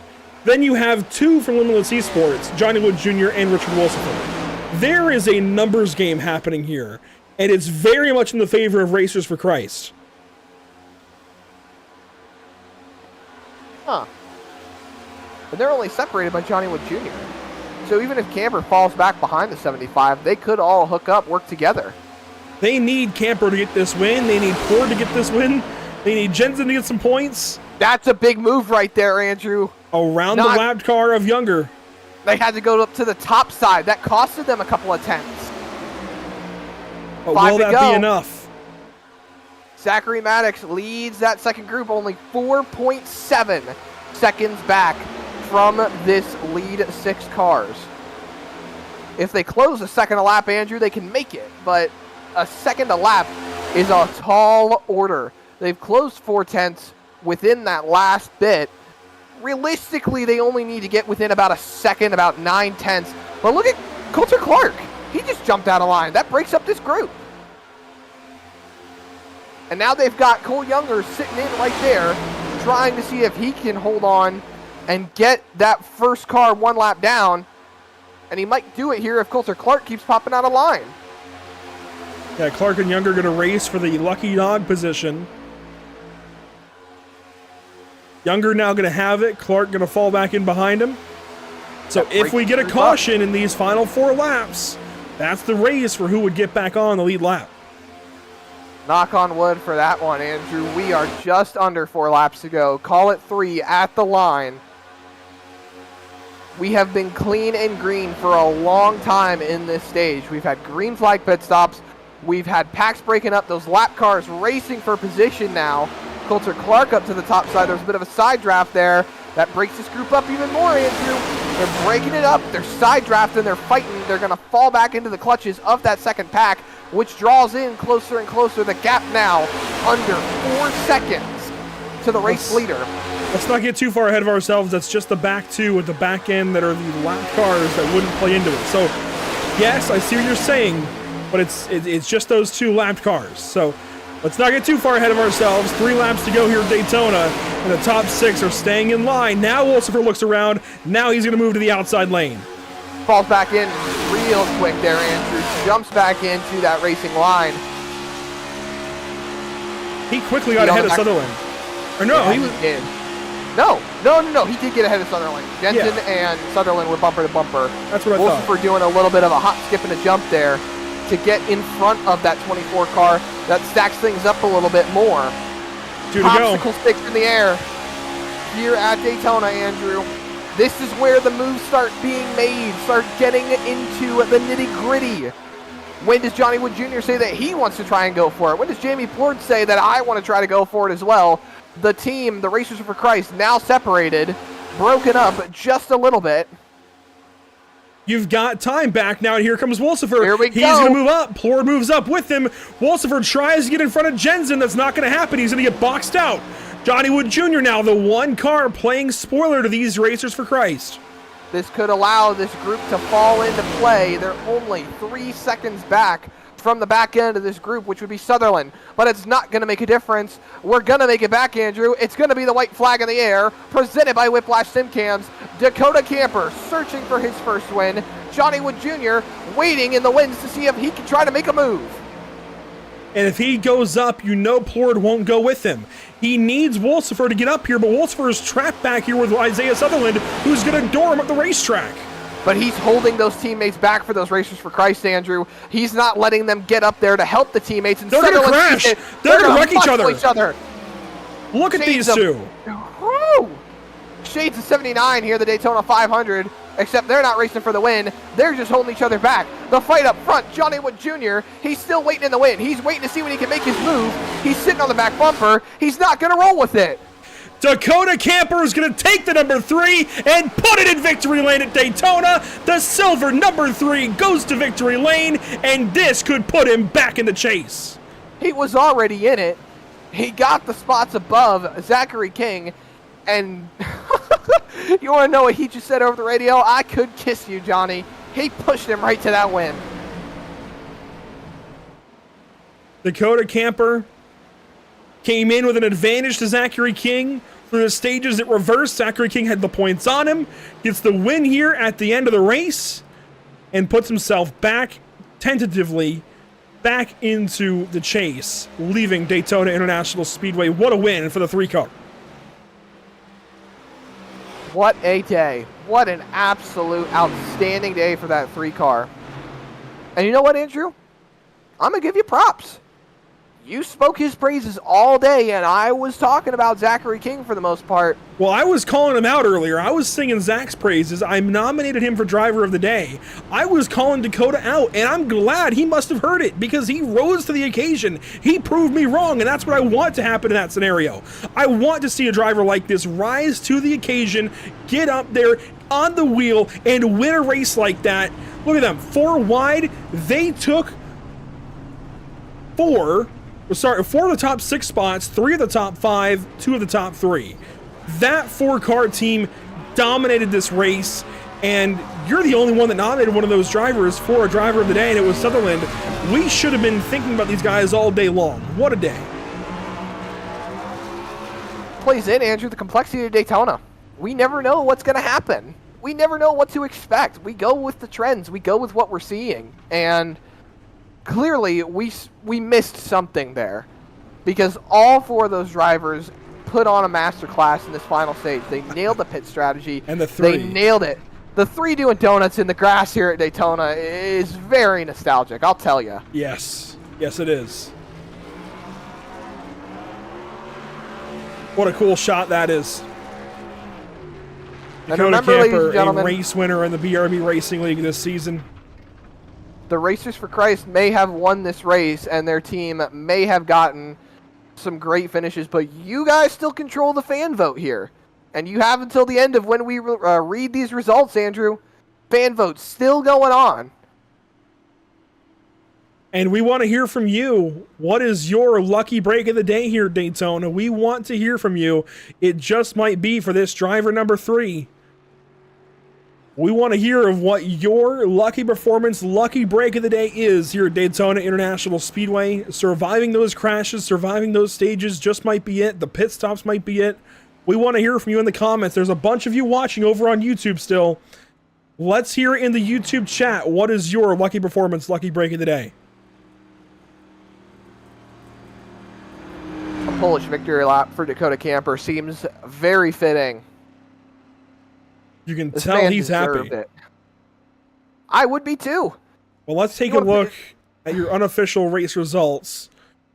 Dakota Camper with the race win this evening by 55 1/1000ths of a second. Johnny Wood Jr. was happy to finish second this evening. He takes that second spot in stride. Jamie Plord third, Eric Jensen fourth, Richard Wolsifer fifth. Isaiah Sutherland caps off your top 6, and Gavin Rogers just barely caught up to them but couldn't pass them at the line. He finishes 7th, Zachary Maddox 8th, Adam Buzzio 9th, and Dustin Stallings takes home a top 10. Looking back through the rest of the field, Zachary Brandfold and Mason Hausman, one of the guys that we were talking about earlier on, Andrew. Mason stuck with it, and he's rolling out of here higher than 15th, which is kind of good for him, honestly. It was really good, especially considering, you know, he started second on the day, and I would still call that a win in my book for Mason Hausman, finishing 12th.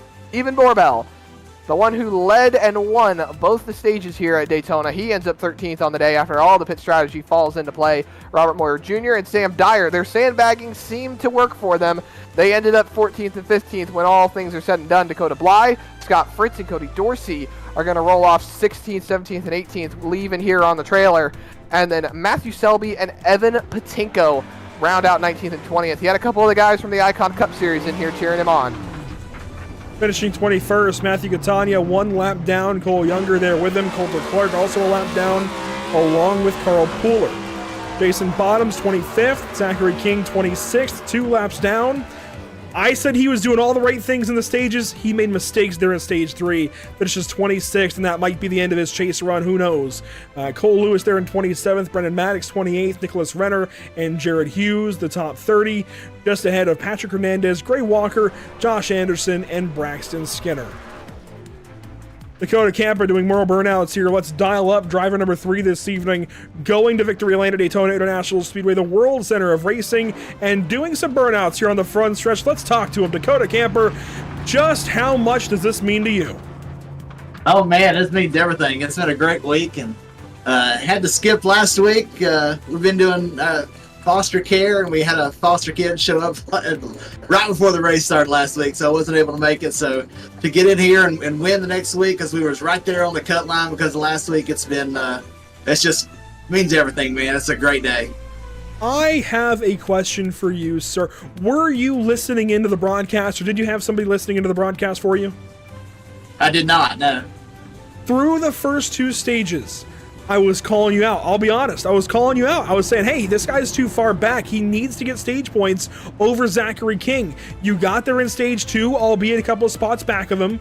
He got points on you in the stages, but then you clapped back with this race win. This could keep your chase alive. This puts you back in tentatively. Were you planning on doing them? Was this the plan throughout the day? Yeah, the plan was to start in the back because the practice race last night was a bit Chaotic? It was chaotic, yes, and we was just trying to avoid the chaos. We didn't want to be involved in a wreck because with no faster pairs, I mean, it's a different race with no faster pairs. So we just made sure that we was going to make it to the end. That we raced that first one in the back and saw that everybody was actually minding and behaving themselves. So we decided to try and race up through there on the second stage and got ourselves in a good position for that final stage. And we were just saving fuel, trying to have a shorter stop. And then when we got in that single file line, getting pushes from Johnny Jr. there, he was incredible, pushed us out there, and our line was faster than the other group, and we come out like 6 seconds ahead, and that was all she wrote, really. That was all she wrote. Well, you take the 3 car, the silver number 3, and put it back in victory lane here at Daytona International Speedway, right where it belongs. Congratulations, Dakota. Good to talk to you, and this could change everything for your season. Absolutely. Thank you, guys. Dakota Camper with the race win this evening at Daytona International Speedway. It'll be Johnny Wood Jr. there in the second spot, Zach, and I'd have to imagine he's got to be feeling pretty good too. I'm sure Johnny's feeling absolutely great. Coming out of here with a clean car at Daytona is really the best thing you can ask for. A win is just icing on the cake. Heck, second's great as well. And Johnny, I gotta ask, how's that kiss feel from Dakota Camper? Yeah, man, he has some soft lips. Well, he did say he could kiss you for that push, and that was one heck of a push, man. Yeah, I think and good job to his teammate behind us, not adding any kind of pressure. I think it was, who finished third? I believe, Andrew, if I'm not mistaken, that was Jamie Plord. It was. Yep. And, thanks to him not giving any unnecessary pressure, I was just like, hey, I'm going to, push this one to second and move on to, another track. So that's as good. I mean, other than first, that's as good as you can get at a speedway. Absolutely, and I'm going to let Andrew weigh in on this one, actually, because he was the one pointing it out on the broadcast. Andrew, you were telling me and telling the viewers that Johnny needed to get Wolsifer up there, and he was all by himself with the Racers for Christ all around him. Yep. Yeah, it was hard to not lose the trust of the people around you while trying to gain a teammate up there. I didn't want to scrap what I had. I think me and Camper kind of understood each other for the last, pit cycle or whatever that was. And I feel like it was pretty good safe spot sitting in between all those guys, knowing they didn't want to mess each other up. So absolutely, and rolling into the last two races before the chase, you've got to win. You are in a solid position points-wise. You don't really have anything to fear in these last couple of races before your chase for the championship starts. What's your approach going forward now, leaving Daytona? Yeah, hopefully these past 2 weekends, keep that momentum up and just kind of keep it at a 85%, 90% kind of aggressiveness. I guess if I wanted to throw some wild stuff out there and get crazy on some of these next runs, I got a feeling IRP might be pretty wild, being flat, second groove. Some people want to dive it in there. There's kind of a multiple different lines getting in those corners. So we'll see how the next couple weeks go. Let's see. I'll pull the schedule up real fast. Let's see. We got IRP Michigan. Might not do good at Michigan. Gateway I've never been to, and I'm not very good at road courses. And then another speedway. So I may be looking forward to Gateway, Rockingham, and Homestead, and then the ones in between, just kind of get what I can get. 10-4 on that. Well, congratulations on your second place finish, Johnny. You're one of the few cars leaving here with a clean car. So we look forward to seeing you next week, man. Congratulations again. Yeah, kept that Renewal by Anderson car clean. They are new on the car this weekend. Awesome stuff to hear. Well, congratulations again, Johnny. All right, thank you. And, Andrew, I think that's a good response from Johnny about the Racers for Christ all around him and just being able to still hold on for that. I feel like he had a good head on his shoulders for that. That he did. We'll talk with third place driver Jamie Plord, who was able to move up and get a third place this evening for Racers for Christ, and it was a relatively uneventful battle for you guys at the very front of that little pack. What was going through your mind those last few laps? Do you think you could have gone for the win?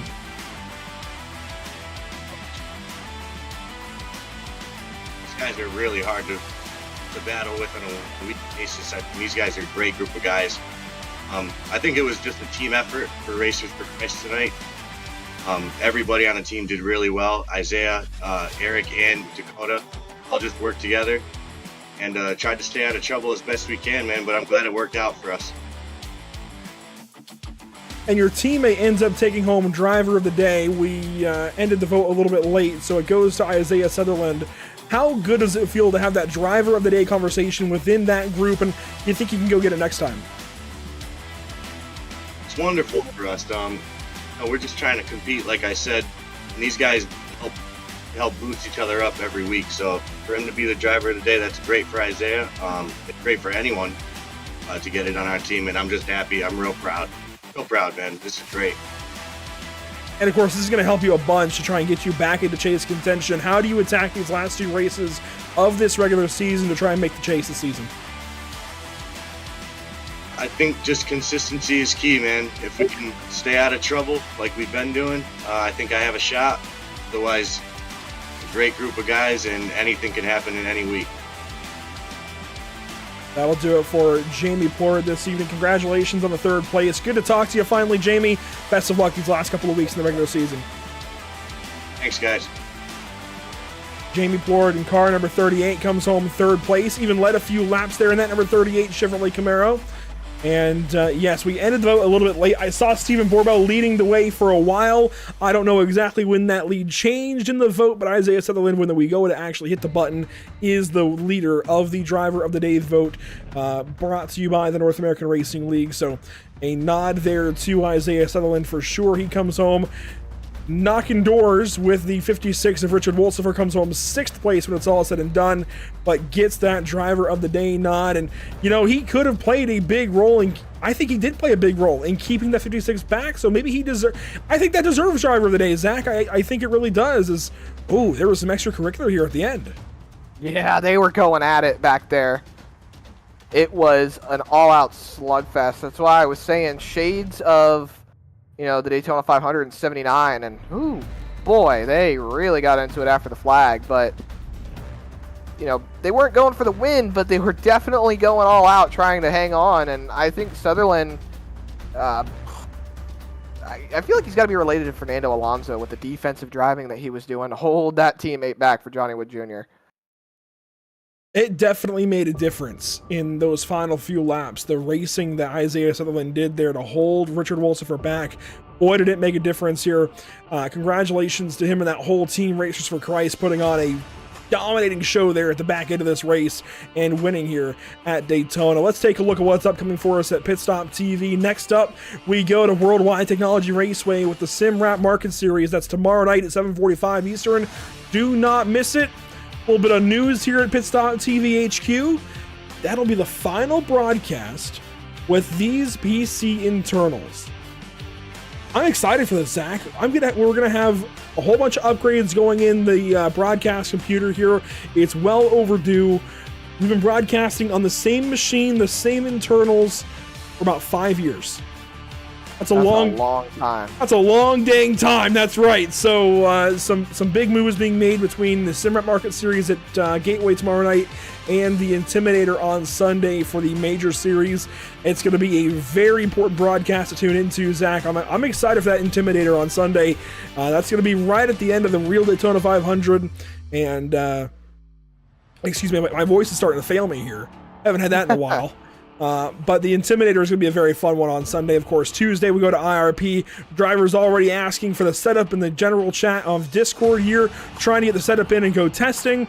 I can't blame them. I took a few laps myself, as you can see there, and it didn't end very well. So these guys are going to need some testing. IRP is going to be a challenging one next week for this next-gen car, but that'll do it for us this evening from Pit Stop TV, Zach, and this is everything we have to look forward to. Where can we find it?